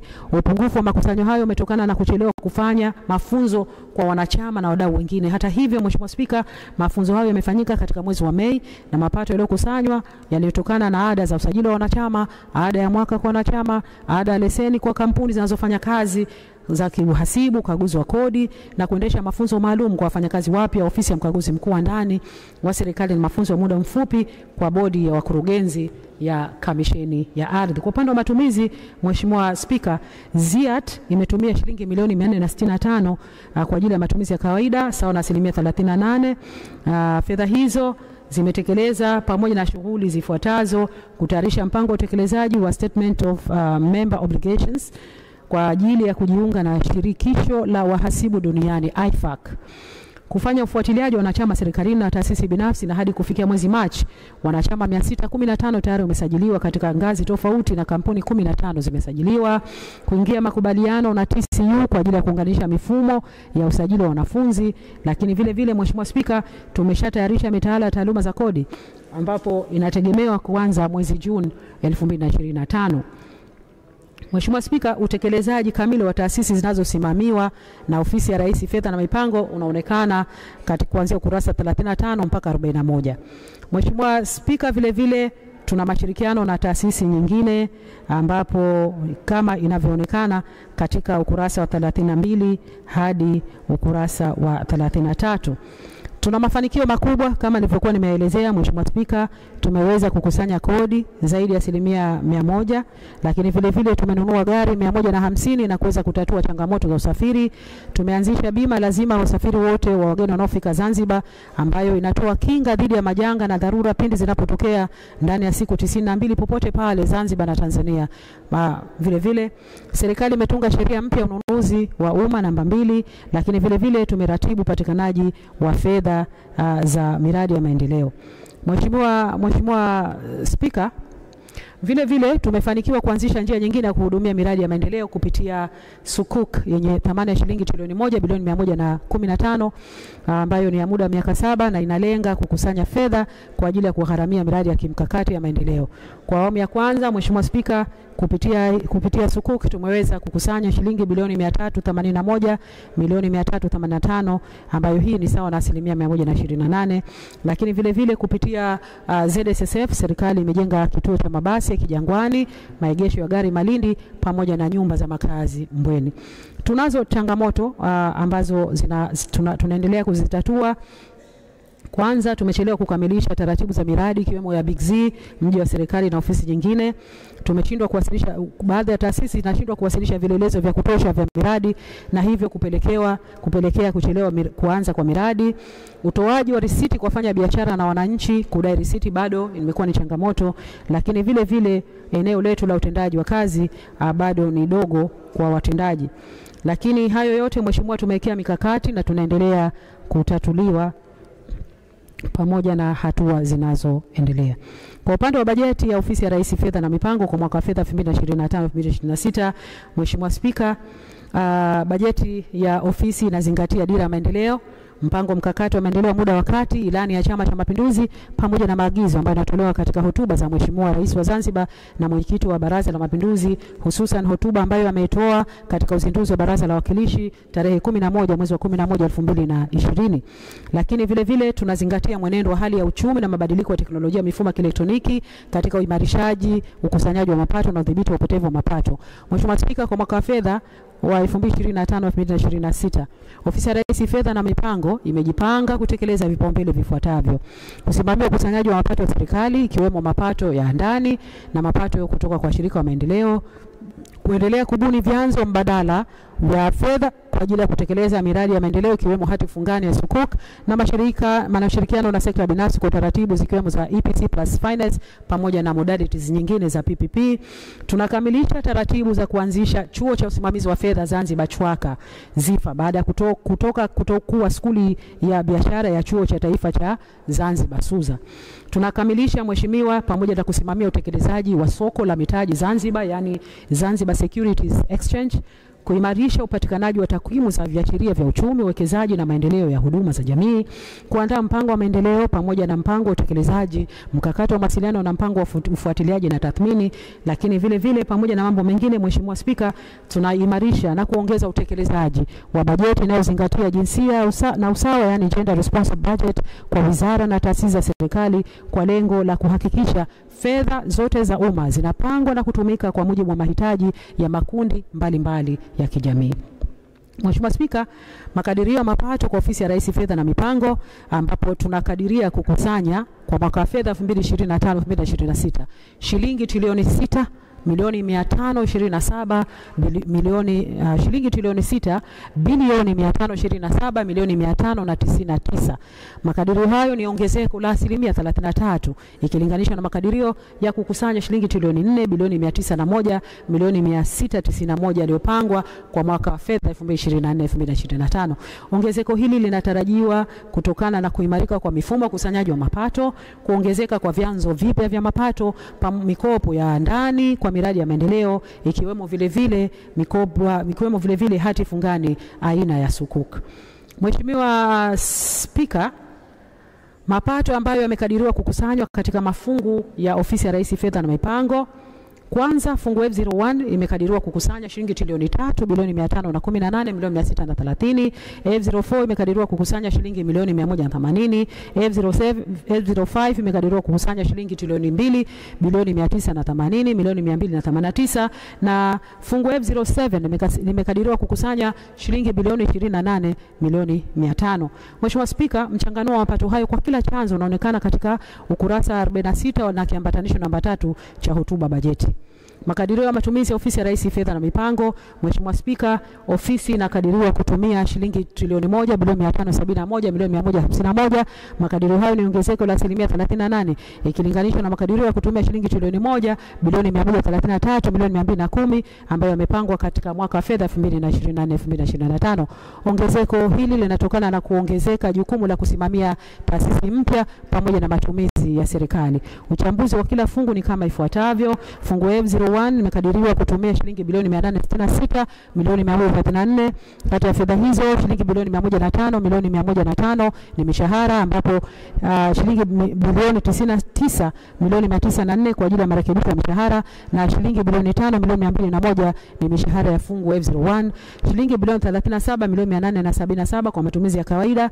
Kati ya fedha hizo shilingi bilioni 12 milioni 877 ni matumizi ya uendeshaji wa ofisi ya Rais, na shilingi bilioni 25 ni fedha za ununuzi wa gari kwa taasisi zinazojitegemea. Shilingi bilioni 36 milioni 877 ni ruzuku za taasisi zinazosimamiwa na ofisi ya Rais Fedha na Mipango, ambapo ZRA ni shilingi bilioni 30 milioni 160, ZIAT shilingi bilioni 2 milioni 490, ZIFA ni shilingi milioni 951, ZPPRA ni shilingi bilioni 3 milioni 270, na shilingi bilioni 686 milioni 274 ni fedha za miradi ya maendeleo. Fedha hizi zinatarajiwa kutekelezwa katika programu kuu 3, programu ya usimamizi wa bajeti na fedha za umma, ambapo itatumia shilingi bilioni 138 milioni 546. Programu ya usimamizi wa sera za manunuzi na masuala ya sheria imekadiriwa kutumia shilingi bilioni 4 milioni 553, na programu ya uendeshaji na uratibu wa ofisi ya Rais Fedha na Mipango imekadiriwa kutumia shilingi bilioni 723 milioni 235. Matumizi kwa fungu F02. Mheshimiwa Spika, F02 imekadiriwa kutumia shilingi bilioni 641 milioni 350. Kati ya fedha hizo shilingi bilioni 3 milioni 13 ni mishahara, na shilingi bilioni 638 ni matumizi ya kazi za kawaida. Fedha hizi zinatarajiwa kutekelezwa katika programu kuu ya usimamizi wa mfuko mkuu wa serikali. Matumizi ya fungu F04 ni shilingi bilioni 20 milioni 380, ambapo mishahara ni shilingi bilioni 2 milioni 496, na matumizi ya kazi za kawaida ni shilingi bilioni 5 milioni 84, na shilingi bilioni 12 milioni 800 ni matumizi ya kazi za maendeleo, ambapo zitakuwa zinatekelezwa katika programu za kuratibu mipango ya kitaifa, programu ya usimamizi na uchumi mkuu, pamoja na programu ya uendeshaji na utumishi wa tume ya mipango. F04 imekadiriwa kutumia shilingi bilioni 11 milioni 607, ambapo mishahara ni shilingi bilioni 2 milioni 486, na matumizi ya kazi za kawaida ni bilioni 2 milioni 203, pamoja na kazi za miradi ya maendeleo ni shilingi bilioni 6 milioni 918. Mheshimiwa Spika, matumizi ya fungu F05 inatarajiwa kutumia bilioni 17 milioni 586, na kati ya fedha hizo Mheshimiwa Spika, shilingi bilioni 12 milioni 370 ni mishahara, bilioni 650 ni ruzuku ya kampuni ya Zanzibar Treasury Sukuk One Limited ambayo itasimamiwa na ofisi ya mhasibu mkuu wa serikali, na shilingi bilioni 3 milioni 545 ni matumizi ya kazi za kawaida, na shilingi bilioni 1 milioni 23 kwa ajili ya kazi za miradi ya maendeleo, ambapo zinatarajiwa kutekelezwa katika programu kuu kama ambavyo zinaonyeshwa. Mheshimiwa Spika, naomba ziingie katika Hansard.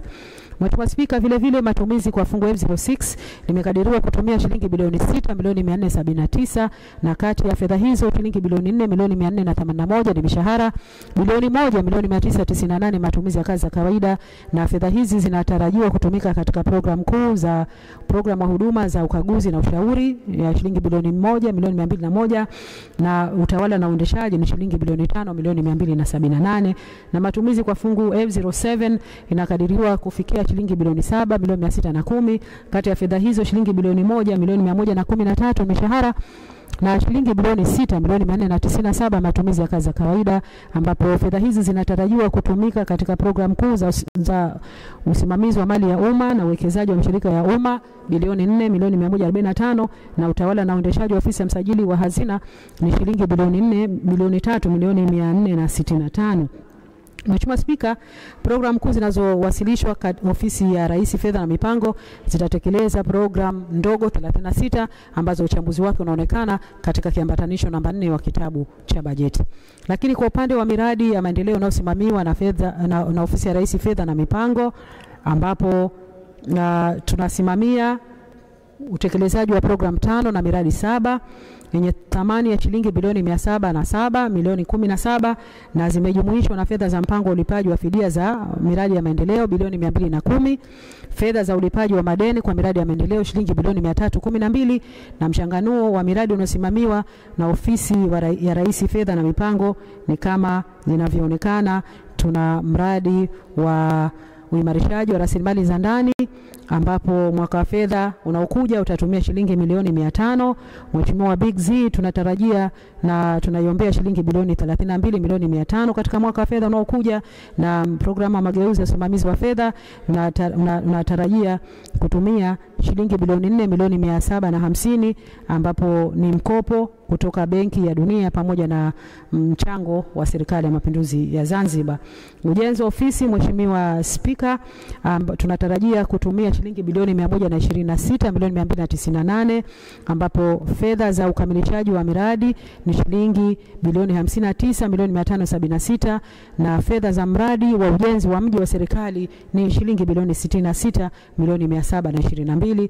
Lakini vile vile mradi wa msaada wa kiufundi kwa ajili ya kukuza uwezo wa uhamasishaji wa utafutaji wa rasilimali fedha ambapo tunatarajia kutumia shilingi milioni 276 ambapo ni mchango kutoka serikali ya Ujerumani pamoja na mchango kutoka kwa Benki ya Kiarabu ya Maendeleo ya Afrika na Benki ya Dunia.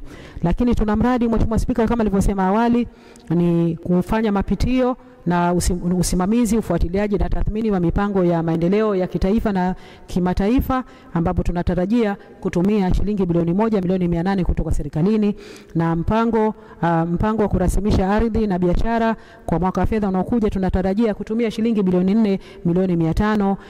Mradi wa uratibu usimamizi wa mipango ya maendeleo tunatarajia kutumia shilingi bilioni 5 milioni 500 na mradi wa kuendeleza tafiti za kimkakati tunatarajia kutumia shilingi bilioni 1. Programu ya uimarishaji takwimu Tanzania awamu ya pili tunatarajia kutumia shilingi bilioni 4 milioni 598.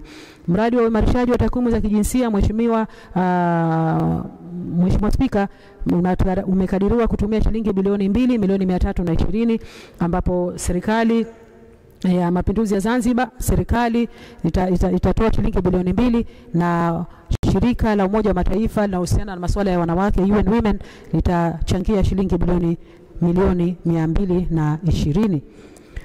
Mheshimiwa, vile vile tuna mradi wa utekelezaji wa viwango vya kimataifa vya uandaaji wa hesabu Ipsos Accrual ambapo lengo kuu ni kuboresha uwazi, wajibikaji na matumizi sahihi ya rasilimali fedha za umma kwa kuhakikisha taarifa za fedha zinawasilishwa hali halisi ya kifedha serikalini. Na mradi huu tumetarajia kutumia shilingi bilioni 1 milioni 23 kutoka Serikali ya Mapinduzi ya Zanzibar. Mheshimiwa Spika, mchanganuo wa miradi inayosimamiwa na ofisi ya Rais Fedha na Mipango unaonekana katika ukurasa wa 50 mpaka 53 na kiambatanisho namba 5 wa kitabu chetu cha bajeti. Mheshimiwa Spika, lakini vile vile kwa taasisi zinazosimamiwa na ofisi ya Rais Fedha na Mipango, tukianza na ZRA wanatarajiwa kukusanya shilingi trilioni 1 bilioni 257 milioni 240 sawa na ongezeko la 49% ya makadirio ya makusanyo ya mwaka 2024-2025 ambapo yalikuwa ni shilingi bilioni 845 milioni 979. Ongezeko hili, Mheshimiwa Spika, linatokana na mkakati wa serikali wa mapato yote yasiokuwa ya kodi ya mawizara kukusanywa na mamlaka na kuongezeka kwa vyanzo vipya vya mapato. Mheshimiwa Spika, ZRA imekadiriwa vile vile kupokea ruzuku kutoka serikalini ya shilingi bilioni 30 milioni 156. TRA kwa upande wa Zanzibar inatarajiwa kukusanya shilingi bilioni 825 milioni 769 sawa na ongezeko la 38% ya makadirio ya makusanyo ya mwaka 2024-2025 ambapo yalikuwa ni shilingi bilioni 600 milioni 82. Mheshimiwa Spika, vile vile mapato kwa upande wa mamlaka ya udhibiti, mamlaka ya ununuzi wa umma tunatarajia katika mwaka unaokuja watakusanya shilingi trilioni 1 bilioni 175 sawa na ongezeko la 18% ya kukusanya shilingi milioni 989, ambapo vyanzo vyake vitakuwa ni pamoja na usajili wa watoa huduma, ada ya nyaraka za zabuni pamoja na matangazo ya zabuni pamoja na mafunzo. Kwa upande wa matumizi, Mheshimiwa Spika, mamlaka inakadiriwa kutumia shilingi bilioni 3 milioni 274 ambayo ni ruzuku kutoka serikalini, ambapo kati ya hizo mishahara ni shilingi bilioni 1 milioni 780 na utekelezaji wa shughuli za ofisi zilizopangwa kwa ajili ni shilingi bilioni 1 milioni 493. Mfuko wa hifadhi ya jamii ZSSF inatarajiwa kukusanya shilingi bilioni 360 milioni 500 kutoka vyanzo vikuu ambavyo ni mchango wa wanachama na mapato ya uwekezaji na mapato mengine, na mfuko unakadiriwa kukusanya shilingi bilioni 206 milioni 740 kutokana na michango ya wanachama na shilingi bilioni 153 milioni 760 kama mapato ya uwekezaji na mapato mengine. Na kwa upande wa matumizi, Mheshimiwa Spika, mfuko unatarajia kufanya malipo ya mafao, usimamizi wa miradi na uwekezaji na gharama za uendeshaji kwa kiasi cha shilingi bilioni 360 milioni 500 na matumizi yake kwa mwaka wa fedha 2025-2026. Kati ya fedha hizo, Mheshimiwa Spika, shilingi bilioni 17 milioni 340 kwa ajili ya gharama za uendeshaji, shilingi bilioni 117 na milioni 30 kwa ajili ya mafao, na shilingi bilioni 226 milioni 130 ni kwa ajili ya usimamizi wa miradi na uwekezaji. Mheshimiwa Spika, mfuko utaendelea kuwekeza fedha kwa kipindi cha muda mfupi na muda mrefu katika hati fungani, hati fungate, uwekezaji katika mabenki pamoja na kuendelea kutoa mikopo kwa serikali, mashirika, taasisi, kampuni binafsi yenye tija katika mfuko. Lakini vile vile, Mheshimiwa Spika, katika mwaka wa fedha 2025-2026 mfuko wa hifadhi ya jamii Zanzibar utaanza kuanzisha rasmi utoaji wa huduma za hifadhi ya jamii kwa kuzingatia misingi ya sharia. Kwa upande wa benki ya watu wa Zanzibar, kwa mwaka wa fedha unaokuja tunatarajia kuongezeka, mapato yake yanatarajiwa kuongezeka kwa 38% kutoka shilingi bilioni 201 na milioni 400 kufikia shilingi bilioni 277 na milioni 200, ambapo linatokana na ongezeko la mapato ya riba yanayotokana na kuongeza kiwango cha utoaji wa mikopo kwa benki za kawaida. Matarajio kufungua matawi mapya katika mikoa ya Arusha, Tanga na Ubungo kwa Ubungo katika mkoa wa Dar es Salaam. Vile vile faida itokana na uwezeshaji kupitia sharia na mapato yanayotokana na uhamasishaji wa kutumia huduma za kielektroniki kama vile huduma za mawakala, mashine za ATMs, huduma za PBZ app, utumiaji wa kadi za Visa, internet banking na huduma za mobile banking. Katika upande wa matumizi tunatarajia matumizi yataongezeka kwa 43% kutoka shilingi bilioni 109 milioni 300 hadi shilingi bilioni 156 milioni 700, ambapo ongezeko la matumizi hayo yanatokana na gharama mbalimbali za ufunguzi wa matawi mapya pamoja na vituo vipya vya kutolea huduma pamoja na matumizi ya kuboresha mifumo mbalimbali ya kibenki. Lakini Mheshimiwa Spika, vile vile kama nilivyoelezea kwamba tutakuwa na miradi mipya ni pamoja na kufungua matawi katika mikoa ya Arusha, Tanga pamoja na Ubungo pale Dar es Salaam, lakini vile vile kuendelea na ujenzi wa vituo vya kutolea huduma katika maeneo ya Pemba, ZSTC, Madungu na Konde. Lakini vile vile tutatoa huduma katika maeneo ya Kiwengwa na Kwanyanya katika soko la Kwanyanya, na vile vile Tunduma kwa upande wa Tanzania bara. Mheshimiwa Spika, pamoja na mambo mengine, PBZ itaongeza ATMs katika maeneo ya KVZ, Mtoni, Jumbi, Dunga, Kizimkazi, Jamiani, Wingi, Mapofu na Mkokotoni, pamoja na kuboresha miundombinu ya TEHAMA kwa kununua switch yake, yani financial switch, ambayo itarahisisha na kuiongezea mapato benki kwa huduma za mashine na kutolea fedha.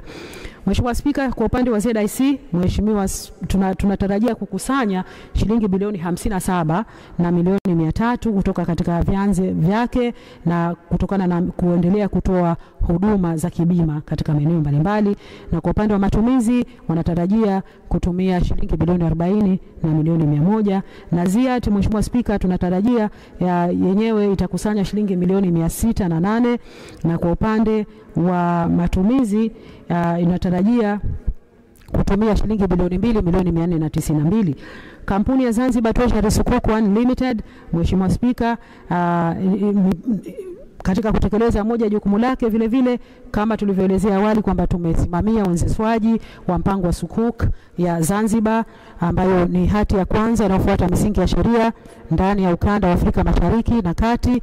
Ni hatua ya kihistoria na ya kipekee kwa Zanzibar, ikiwa ni sehemu ya jitihada za serikali za kubuni mbinu bunifu za kufadhili miradi ya maendeleo.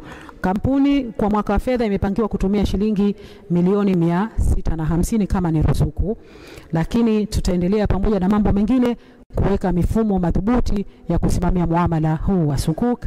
Mheshimiwa Spika, kama tulivyoelezea awali, katika kipindi kinachokuja tutakuwa na usimamizi wa chuo cha usimamizi wa fedha CHWAKA ambacho kitasimamiwa na ofisi ya Rais Fedha na Mipango. Katika mwaka wa fedha unaokuja kimepangiwa kupata ruzuku ya shilingi milioni 915 pamoja na mambo yote ambayo yanaendelea.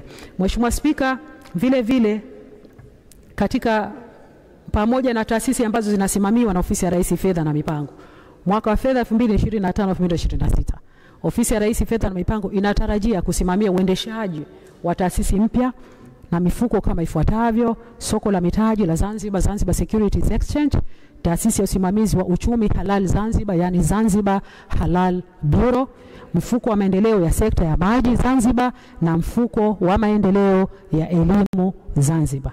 Mheshimiwa Spika, vile vile mfuko wa huduma za afya Zanzibar ZHSF utatoka kusimamiwa kutoka Wizara ya Afya na utasimamiwa na ofisi ya Rais Fedha na Mipango kwa ajili ya kuimarisha ufuatiliaji wa karibu wa huduma zinazotolewa na mfuko pamoja na ufuatiliaji wa vyanzo mbadala vya fedha ambavyo vitaendelea kulipa huduma za afya hapa Zanzibar. Mheshimiwa Spika, tuna maombi yetu ya fedha mwaka 2025-2026. Inawaomba wajumbe, ofisi yetu inawaomba wajumbe wa baraza lako kupokea, kujadili na hatimaye kuikubali. Kwanza, taarifa ya utekelezaji wa budget kwa kipindi cha Julai 2024 mpaka 2025 ili ofisi vile vile iweze kutekeleza kazi zake zilizopangwa kwa mwaka wa fedha 2025-2026. Naliomba baraza lako kuidhinisha makadirio ya kukusanya mapato ya shilingi trilioni 6 bilioni 527 milioni 599 kutokana na vyanzo vya mafungu yaliyopo chini ya ofisi ya Rais Fedha na Mipango ambayo ni fungu F01, F04, F05 na F07.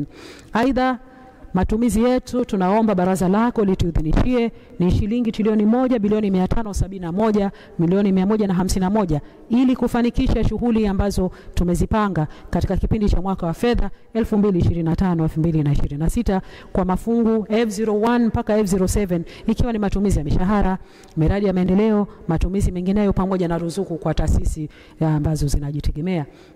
Hitimisho, Mheshimiwa Spika, kwa mara nyingine tena naomba kutoa shukrani zangu za dhati kwa wewe binafsi Mheshimiwa Spika, kwa naibu spika, wenye viti wa baraza pamoja na kamati yetu ya kudumu ya bajeti kwa ushauri, miongozo na mashirikiano ambayo imeendelea kuipatia ofisi katika kipindi chote hichi.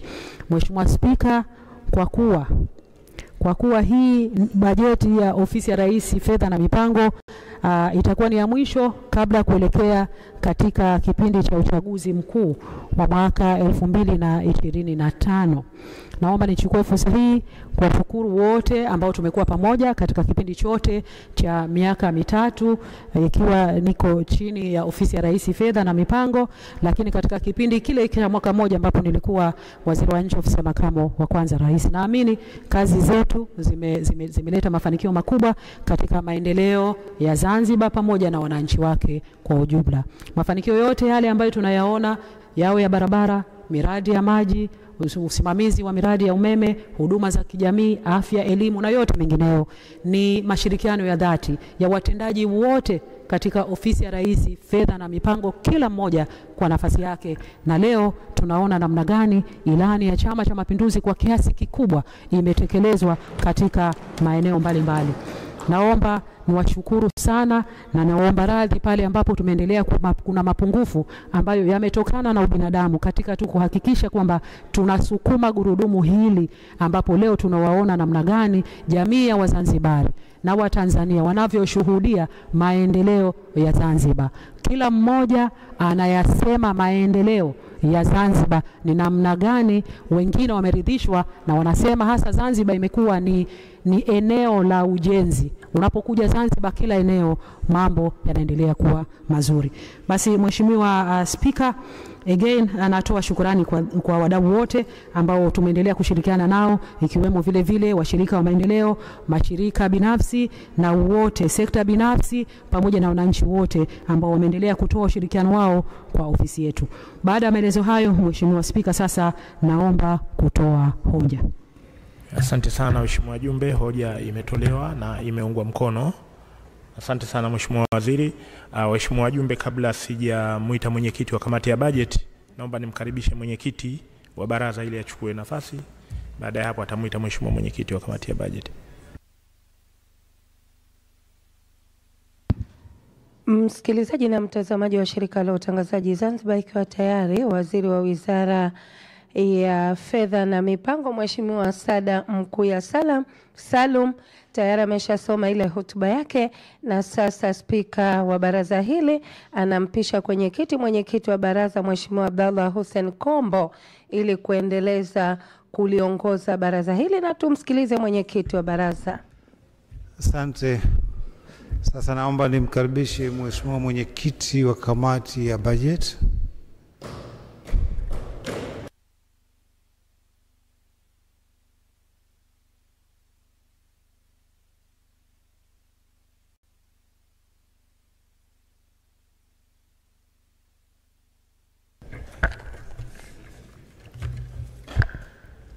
Asante sana Mheshimiwa mwenyekiti, kwa ruhusa yako naomba kuwasilisha hotuba ya maoni ya kamati ya bajeti ya Baraza la Wawakilishi kuhusu makadirio ya mapato na matumizi ya ofisi ya Rais Fedha na Mipango kwa mwaka wa fedha 2025-2026. Mheshimiwa mwenyekiti, kwanza kabisa nachukua fursa hii kumshukuru Mwenyezi Mungu mtukufu kwa kuijalia nchi yetu kuwa na amani, utulivu na kutuwezesha kufika leo katika baraza hili tukiwa wazima na wenye afya njema. Tunamwomba Mwenyezi Mungu azidi kuidumisha amani na utulivu katika nchi yetu ili tuweze kuendelea na kutekeleza majukumu yetu. Mheshimiwa mwenyekiti, napenda kuendelea kutoa shukrani za dhati na kumpongeza Mheshimiwa Dr. Hussein Ali Mwinyi, Rais wa Zanzibar na mwenyekiti wa Baraza la Mapinduzi, kwa umahiri wake katika kuendelea kuiongoza nchi yetu na kuweza kutekeleza ahadi alizozitoa kwa wananchi. Pia nampongeza Mheshimiwa Dr. Samia Suluhu Hassan, Rais wa Jamhuri ya Muungano wa Tanzania, kwa kuendelea kuiongoza nchi yetu kwa ufanisi na mafanikio makubwa tangu alipoanza kuiongoza nchi yetu. Aidha, nachukua fursa hii kuwapongeza makamu wa kwanza wa rais Mheshimiwa Othman Masudi Othman pamoja na makamu wa pili wa rais Mheshimiwa Hemedi Suleiman Abdallah kwa kuendelea kumsaidia Mheshimiwa Rais kwa ukaribu mkubwa katika kufanikisha majukumu yake. Mheshimiwa mwenyekiti, kwa namna ya pekee na kushukuru wewe Mheshimiwa mwenyekiti, lakini pia na Mheshimiwa Spika, naibu Spika pamoja na wenye viti wote wa baraza kwa kuendelea kutuongoza vyema na kutuwezesha na tukaweza kufanikisha majukumu yetu kwa ufanisi mkubwa. Ni dhahiri kuwa mashirikiano na uongozi wenu katika baraza hili unapelekea kufanikisha shughuli zetu kwa ufanisi. Mheshimiwa mwenyekiti, kwa kuendelea napenda kuwashukuru wajumbe wa kamati ya bajeti ambao tulishirikiana kwa pamoja katika kufanikisha kazi zetu. Nikiri kuwa wajumbe hawa wamekuwa msaada mkubwa kwangu katika kazi zetu na wameonyesha weledi na juhudi za hali ya juu katika kuchangia bajeti hii ya ofisi ya Rais Fedha na Mipango. Aidha, naishukuru Secretariat ya kamati ya bajeti kwa kuratibu vyema shughuli za kamati, kutupatia ushauri wa kitaalamu uliofanikisha utekelezaji wa kazi zetu. Napenda kuwatambua kwa majina wajumbe na Secretariat ya kamati ya bajeti kama ifuatavyo: Mheshimiwa Mwanasha Hamis Juma, mwenyekiti; mwenyekiti Mheshimiwa Dr. Sudi Nahoda Hassan, makamu mwenyekiti Mheshimiwa Asha Abdallah Musa, mjumbe Mheshimiwa Muhammad Mgaza Jecha, mjumbe Mheshimiwa Profesa Omar Fakihi, mjumbe Mheshimiwa Rukia Omar Ramadhani, mjumbe Mheshimiwa Suleiman Masudi Makame, mjumbe Mheshimiwa Yusuf Hassan Idi, mjumbe, na ndugu Abasi Vuai Muhammad, katibu, ndugu Asha Saidi Muhammad, katibu, ndugu Husna Rajab Othman, katibu, na ndugu Shaibu Fadhil Shaibu, katibu. Mheshimiwa mwenyekiti, hotuba hii imezingatia matakwa ya kanuni ya 101(1) ya kanuni za kudumu za Baraza la Wawakilishi toleo la 2024 ambayo inaitaka kamati kujadili makadirio ya wizara kabla ya kujadiliwa na baraza. Hivyo kamati ilijadili makadirio ya ofisi ya Rais Fedha na Mipango kwa kupitia mafungu 7 ambayo ni fungu F01 ofisi ya Rais Fedha na Mipango, fungu F02 mfuko mkuu wa serikali, fungu F03 tume ya mipango, fungu F04 ofisi ya mtakwimu mkuu wa serikali, fungu F05 ofisi ya mhasibu mkuu wa serikali, fungu F06 ofisi ya mkaguzi mkuu wa ndani wa serikali, na fungu F07 ofisi ya msajili wa hazina. Mheshimiwa mwenyekiti, kamati ilipata fursa ya kujadiliana na ofisi ya Rais Fedha na Mipango kuhusiana na makadirio ya mapato na matumizi ya ofisi ya Rais Fedha na Mipango kwa mwaka wa fedha wa 2025-2026 sambamba na utekelezaji wa makadirio ya mapato na matumizi kwa mwaka wa fedha 2024-2025. Tathmini ya utekelezaji wa bajeti ya ofisi ya Rais Fedha na Mipango kwa mwaka wa fedha 2024-2025. Mheshimiwa mwenyekiti, takwimu zinaonyesha kwamba katika mwaka wa fedha 2024-2025 ofisi ya Rais Fedha na Mipango ilikadiria kukusanya shilingi 4,901.69 bilioni. Hadi kufikia Machi 2025 ofisi imekusanya shilingi 2,045.83 bilioni, sawa na asilimia 42 ya makadirio ya mwaka. Kwa kuwa kiwango kilichokusanywa si cha kuridhisha, na hasa ukizingatia kwamba mapato kutoka vyanzo vya mikopo na misaada kutoka washirika wa maendeleo yamefikia asilimia 20 na gawio la mashirika yamefikia asilimia 24. Kamati inaishauri ofisi ya Rais Fedha na Mipango kuongeza juhudi ya ukusanyaji wa mapato kwa kipindi kilichobakia, sambamba na kuweka mikakati mahususi ya kusimamia ukusanyaji wa mapato ya serikali kutoka kwa washirika wa maendeleo. Mheshimiwa mwenyekiti, kwa upande wa matumizi katika mwaka wa fedha 2024-2025 ofisi ya Rais Fedha na Mipango ilikadiriwa kutumia shilingi 1,133.21 bilioni. Hadi kufikia Machi 2025 shilingi 588.074 bilioni zimetumika, sawa na asilimia 52 ya makadirio ya mwaka. Kamati inaishauri ofisi ya Rais katika kufanikisha shughuli zake kuendelea kufanya matumizi kwa kuzingatia vipaumbele vya serikali katika utekelezaji wa miradi, utekelezaji wa kazi za kawaida za ofisi pamoja na shughuli nyingine. Kufanya hivyo kutasaidia katika kuimarisha utendaji kazi wa serikali na kuleta msukumo wa kukamilisha shughuli zilizopangwa kwa muda uliokusudiwa na kwa ufanisi mkubwa. Mheshimiwa mwenyekiti, tathmini ya mwelekeo wa bajeti ya ofisi ya Rais Fedha na Mipango kwa mwaka wa fedha 2025-2026.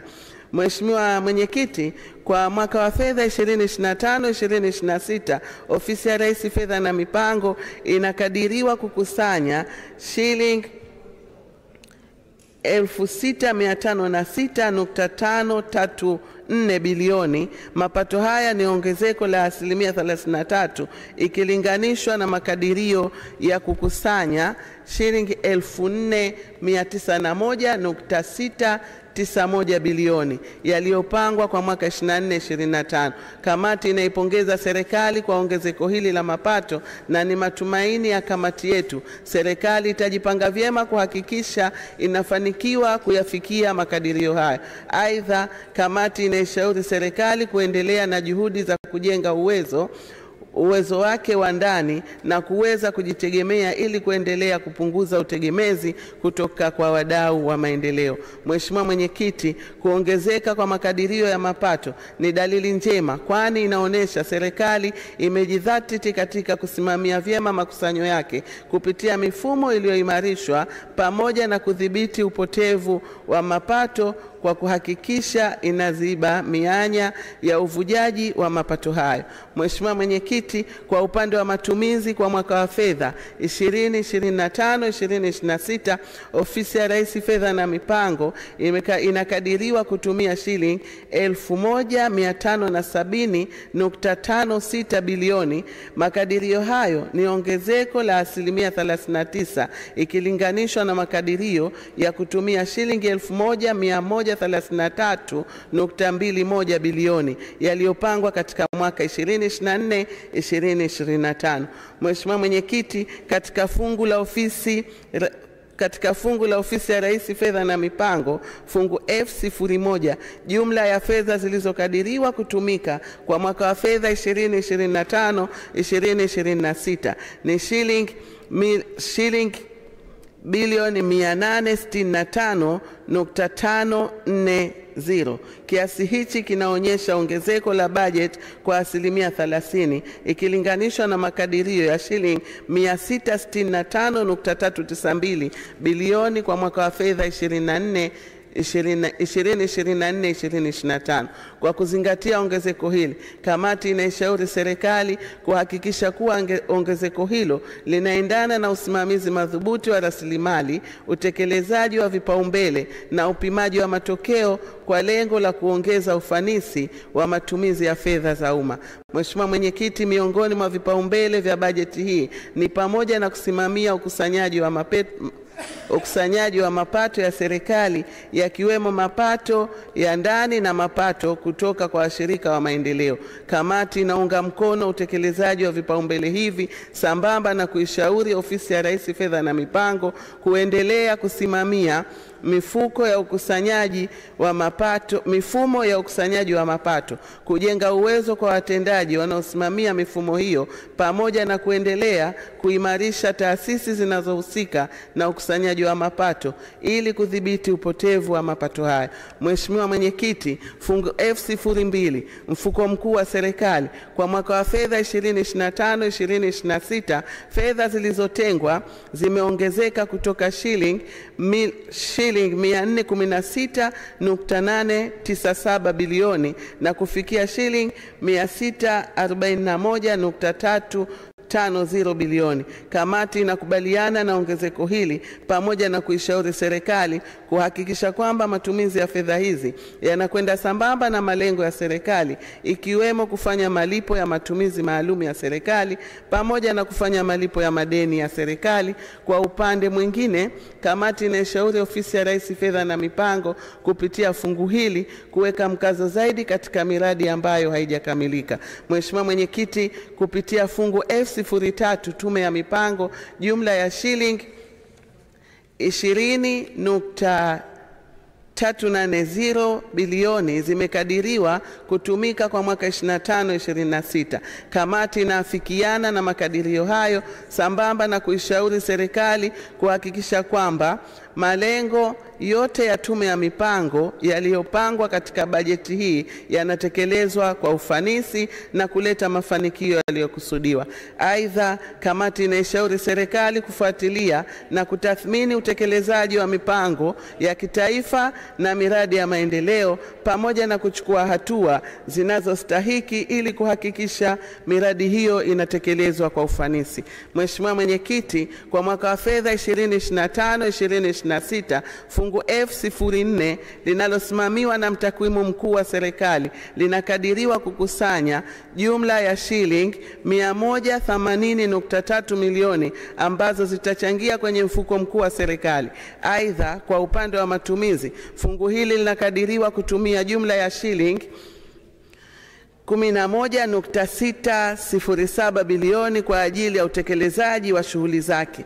Mheshimiwa Mwenyekiti, kamati inakubaliana na mapendekezo haya kwani yatawezesha ofisi ya mtakwimu mkuu wa serikali kutekeleza majukumu yake, hususan ufanyaji wa tafiti mbalimbali zilizopangwa kufanyika katika mwaka wa fedha 2025-2026 kama vile utafiti wa kaya kuhusu udhalilishaji wa kijinsia.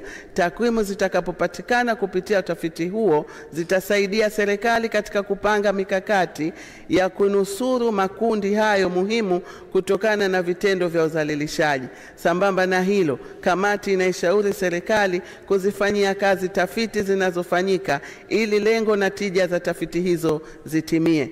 Mheshimiwa Mwenyekiti, kwa upande wa fungu F05 ambalo linasimamiwa na mhasibu mkuu wa serikali kwa mwaka wa fedha 2025-2026 linakadiriwa kukusanya jumla ya shilingi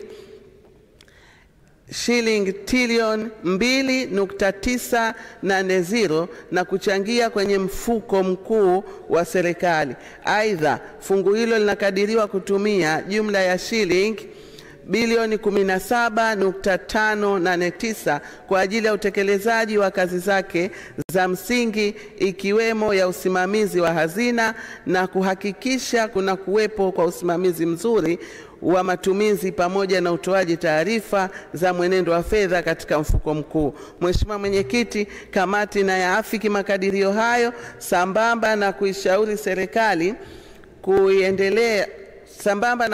serikali kuendelea kuimarisha mifumo ya usimamizi wa fedha, hususan mifumo ya tehama ili kuongeza uwazi, ufanisi na kupunguza mianya ya upotevu wa fedha za umma. Mheshimiwa Mwenyekiti, kwa upande wa fungu F06 ambalo linasimamiwa na mkaguzi mkuu wa ndani wa serikali kwa mwaka wa fedha 2025-2026 limekadiriwa kutumia shilingi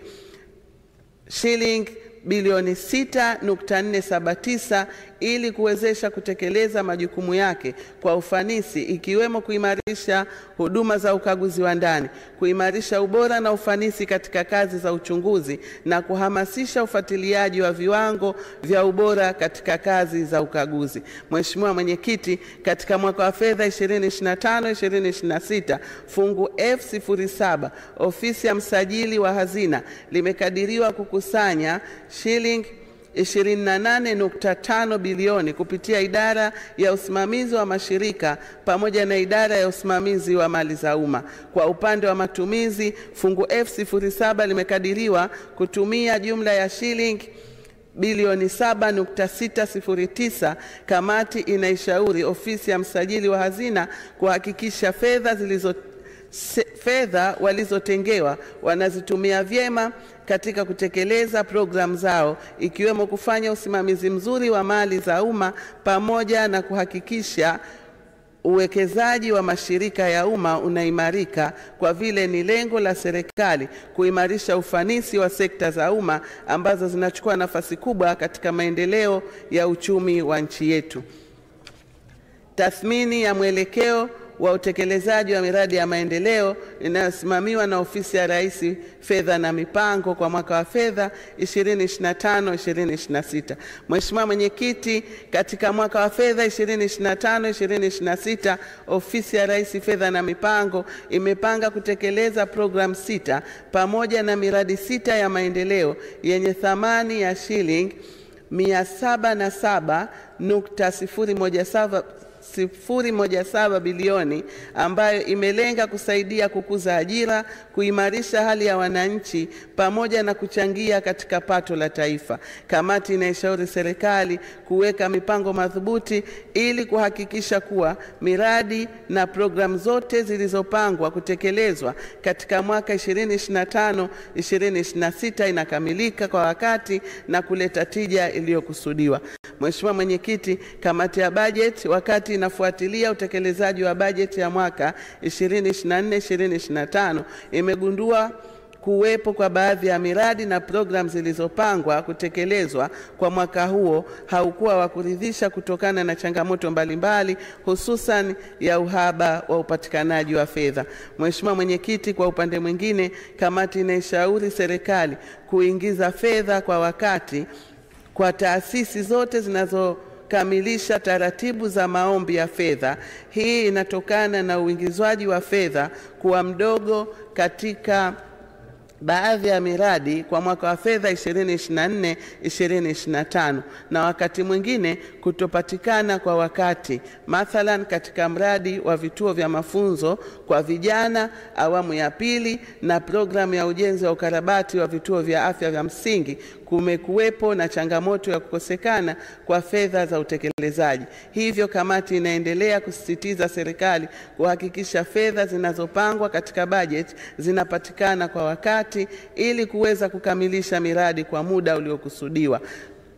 Mheshimiwa Mwenyekiti, kutopatikana kwa wakati fedha hizo kunazorotesha utekelezaji wa miradi hiyo. Tathmini ya mwelekeo wa bajeti za taasisi zinazosimamiwa na Ofisi ya Rais Fedha na Mipango kwa mwaka wa fedha 2025-2026. Mheshimiwa Mwenyekiti, kwa mwaka wa fedha 2025-2026 Mamlaka ya Mapato Zanzibar ZRA imepangiwa kukusanya shilingi 1257.240 bilioni sawa na ongezeko la asilimia 49 ikilinganishwa na makadirio ya kukusanya shilingi 845.979 bilioni katika mwaka 24-25. Mheshimiwa Mwenyekiti, kamati inapongeza ZRA kwa ongezeko hilo. Aidha, ZRA inatarajiwa kupata ruzuku ya shilingi bilioni 30.156 kutoka serikalini kwa ajili ya mishahara na uendeshaji wa ofisi. Mheshimiwa Mwenyekiti, kwa lengo la kuimarisha utendaji wa Mamlaka ya Mapato Zanzibar ZRA na kuhakikisha inavuka lengo la makusanyo ya mapato kwa mwaka wa fedha 25-26, kamati inapendekeza hatua zifuatazo zichukuliwe. Kwanza, ZRA inapaswa kuendelea kuimarisha mifumo ya kidijitali ili kurahisisha ulipaji wa kodi, ukusanyaji wa takwimu sahihi na ufuatiliaji wa walipa kodi kwa wakati. Pili, ni muhimu kupanua wigo wa walipa kodi kwa kuandikisha wafanya biashara wadogo, wakati na sekta zisizo rasmi ili kuwaingiza katika mfumo rasmi wa ulipaji kodi. Tatu, kamati inashauri ZRA kuimarisha udhibiti wa ukwepaji kodi kwa kuimarisha vitengo vya ukaguzi na ufuatiliaji hasa katika maeneo ya forodha na bidhaa zisizo na nyaraka halali. Aidha, kamati inasisitiza umuhimu wa ushirikiano wa karibu na taasisi nyingine za serikali kama Mamlaka ya Mapato Tanzania TRA, Shirika la Bandari na Benki Kuu ya Tanzania BOT ili kuwezesha mabadilishano ya taarifa muhimu kwa ajili ya kudhibiti mapato. 4, kuimarisha ufanisi na ufanyaji kazi na maadili ya watumishi wa ZRA kutachangia kuongezeka imani kwa walipa kodi na kuimarisha makusanyo ya mapato ya serikali. Mheshimiwa Mwenyekiti, Mamlaka ya Mapato Tanzania TRA Zanzibar, kwa mwaka wa fedha 2025-2026 TRA Zanzibar imepangiwa kukusanya shilingi 825.769 bilioni ikiwa ni ongezeko la asilimia 38 ikilinganisha na makadirio ya shilingi 600.082 bilioni kwa mwaka 24-25. Mheshimiwa Mwenyekiti, kamati inapongeza TRA Zanzibar kwa ongezeko hilo. Pia TRA Zanzibar inaweza kufikia mafanikio ya kuvuka lengo la mapato kwa mwaka wa fedha 2025-2026 kwa kuendelea kuimarisha mifumo ya ukusanyaji wa mapato kupitia matumizi ya teknolojia ya kisasa inayowezesha ufuatiliaji wa miamala na uwazi wa mapato. Ni muhimu pia kuwekeza katika elimu ya walipa kodi ili kuongeza uelewa na kujenga utamaduni wa ulipaji kodi kwa hiari miongoni mwa wananchi na wafanya biashara. Vile vile kuzidi kushirikiana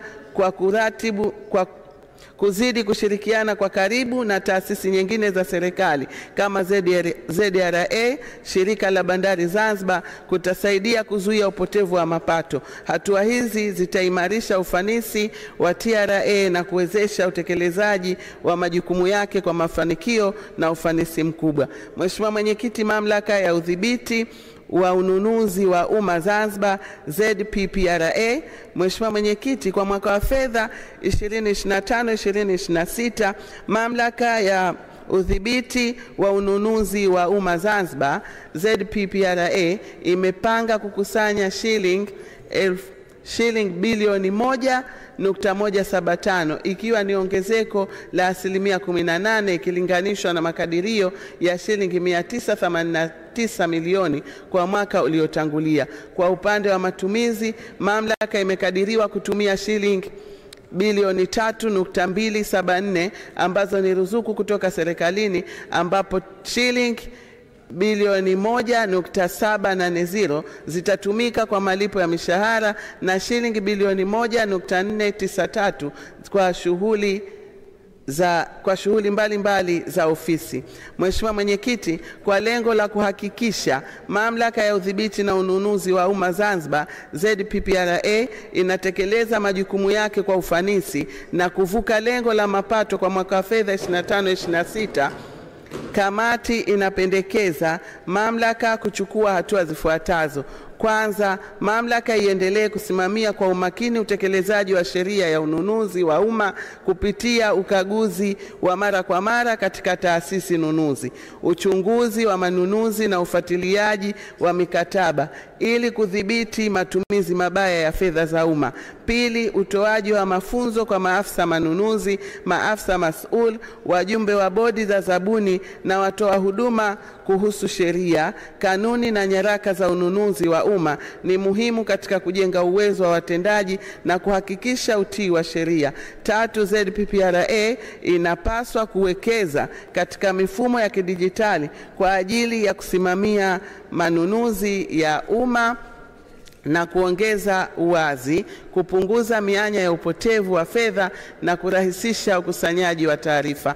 Mheshimiwa Mwenyekiti, Mfuko wa Hifadhi ya Jamii Zanzibar ZSSF kwa mwaka wa fedha 2025-2026 ZSSF inatarajiwa kukusanya jumla ya shilingi 360.50 bilioni kutoka kwenye michango ya wanachama na shilingi 206.74 bilioni na mapato yatokanayo na uwekezaji na vyanzo vingine shilingi bilioni 153.76 kwa upande wa matumizi. Kiasi hicho cha fedha shilingi 360.50 bilioni kitatumika kuharamia mafao na shilingi 117.03 bilioni usimamizi wa miradi na uwekezaji na shilingi 226.13 bilioni pamoja na gharama za uendeshaji na shilingi 17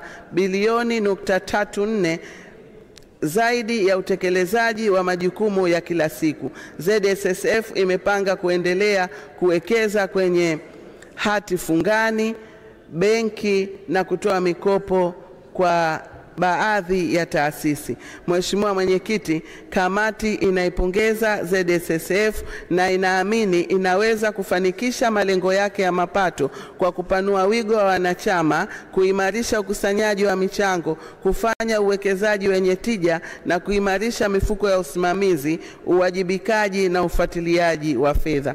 Mheshimiwa Mwenyekiti, Benki ya Watu wa Zanzibar PBZ kwa mwaka wa fedha 2025-2026 Benki ya Watu wa Zanzibar PBZ inatarajiwa kuongeza mapato yake hadi kufikia shilingi 277.2 bilioni sawa na ongezeko la 38% ukilinganisha na shilingi 1.4 bilioni katika mwaka wa 24-25. Kuongezeka kwa mapato haya kunatokana na kuongezeka kwa utoaji wa mikopo na ufunguaji wa matawi mapya. Kwa upande wa matumizi, PBZ imepanga kutumia shilingi 156.7 bilioni sawa na ongezeko la 43% ukilinganisha na shilingi 109.3 bilioni kwa mwaka 24-25. Ongezeko hili limetokana na PBZ kupanga kuanzisha matawi mapya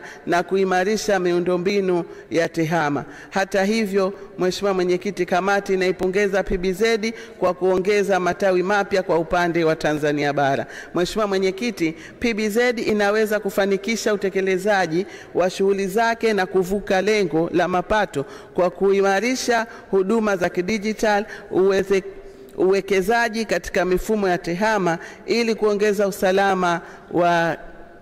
usalama wa kimtandao, kuendelea kutoa mikopo yenye tija na yenye viwango rafiki kwa wananchi na wafanya biashara wadogo na wakati, jambo ambalo litasaidia kukuza uchumi na kuongeza mapato ya riba kwa benki na kuimarisha ufanisi wa ndani kwa kuhakikisha watumishi wana uwezo na motisha wa kutosha, huku pia ikizingatia usimamizi bora wa matumizi ya fedha. Mheshimiwa Mwenyekiti, Shirika la Bima Zanzibar ZIC, Shirika la Bima Zanzibar linatarajiwa kukusanya shilingi 57.3 bilioni kwa mwaka 25-26 kupitia mikakati ya kutoa elimu na kujitangaza kwa wananchi na taasisi mbalimbali, pamoja na kuimarisha ushirikiano na mawakala, madalali na mabenki kupitia mfumo wa bank assurance. Kwa upande wa matumizi, shirika linakadiriwa kutumia shilingi 40.1 bilioni ikiwa ni pamoja na shilingi 13.7 bilioni kwa matumizi ya kawaida na shilingi bilioni 4.3 kwa ununuzi wa vitendea kazi na shilingi 13.6 bilioni kwa malipo ya madai kwa wateja walioathirika na shilingi bilioni 8.5 kwa malipo ya ujira kwa mawakala na madalali. Mheshimiwa Mwenyekiti, ili shirika liweze kufikia ufanisi na kuvuka malengo yake ya mapato kwa mwaka 2025-2026, shirika linapaswa kutoa huduma bora zaidi ili kuyashinda makampuni mengine shindani na kuvuta wateja wapya. Mheshimiwa Mwenyekiti, taasisi ya wahasibu, wauguzi na washauri elekezi wa kodi Zanzibar ZIAT kwa mwaka wa fedha 2025-2026, ZIAT inatarajia kukusanya shilingi 657.87 milioni kutoka katika vyanzo vyake vya mapato, ikiwa ni pamoja na ada ya usajili, utambuzi, leseni na ada ya mafunzo. Kwa upande wa matumizi, ZIAT imepangiwa kutumia shilingi bilioni 2.492 kutoka serikalini kama ruzuku. Katika fedha hizo, shilingi 418 milioni zitatumika kwa mishahara na shilingi bilioni 2.07 kwa shughuli za uendeshaji wa ofisi. Mheshimiwa Mwenyekiti, ili ZIAT iweze kufikia ufanisi na kuvuka malengo yake ya mapato kwa mwaka 2025-2026, ni muhimu ZIAT kuwekeza katika majukwaa ya kidijitali ili kurahisisha utoaji wa huduma, ikiwa ni pamoja na usajili wa malipo ya ada na upatikanaji wa taarifa kwa wanachama. Hii pia itawezesha wanachama kupata huduma kwa urahisi na haraka, jambo ambalo litavutia wanachama zaidi. Mheshimiwa Mwenyekiti, hitimisho. Kwa kumalizia, napenda kutoa shukurani zangu za dhati kwa kunipa nafasi hii adhimu ya kusimama mbele ya baraza lako tukufu kuwasilisha hotuba hii ya kamati ya bajeti kuhusu makadirio ya mapato na matumizi ya Ofisi ya Rais, Fedha na Mipango kwa mwaka wa fedha 2025-2026. Kipekee kabisa, napenda kuwashukuru wajumbe wote kwa kunisikiliza kwa umakini. Pia Mheshimiwa Mwenyekiti, napenda kuchukua nafasi hii kwa niaba ya kamati kuishukuru sana na kuipongeza Ofisi ya Rais Fedha na Mipango kwa kazi kubwa ambayo wanaifanya na kwa mashirikiano makubwa wanayotupatia wakati kamati yangu ikiwa kazini. Nimshukuru sana Mheshimiwa Waziri Dr. Saada Mkuya, Naibu Waziri Juma Makungu, Katibu Mkuu, Naibu Katibu Mkuu, Katibu Mtendaji Tume ya Mipango, Afisa Mdhamini Pemba na watendaji wote wa wizara kwa jumla pamoja na taasisi zinazojitegemea ziliopo chini ya ofisi hii: ZRA, TRA, PBZ, ZSSF, ZPPRA, ZIC, ZIAT pamoja na wakurugenzi wake wote, na tunatambua jitihada zao katika taasisi zao, na kwa ujumla wafanyakazi wote wa wizara hii tunawashukuru na takia kila la heri. Mheshimiwa Mwenyekiti, kwa kuwa kamati yangu imejadili kwa kina na kuyakubali makadirio ya mapato na matumizi kwa mafungu yote 7 ya Ofisi ya Rais Fedha na Mipango kwa mwaka wa fedha 2025-2026 sambamba na shabaha zake, naomba waheshimiwa wajumbe wa baraza lako tukufu waijadili bajeti hii, watoe ushauri pamoja na mapendekezo yao na hatimaye waipitishe ili kuwezesha kutekelezwa kwa shughuli za Ofisi ya Rais Fedha na Mipango zilizopangwa katika mwaka wa fedha 2025-2026. Mheshimiwa Mwenyekiti, baada ya kusema hayo na kwa niaba ya kamati ya bajeti naunga mkono hoja na naomba kuwasilisha. Asante na kushukuru.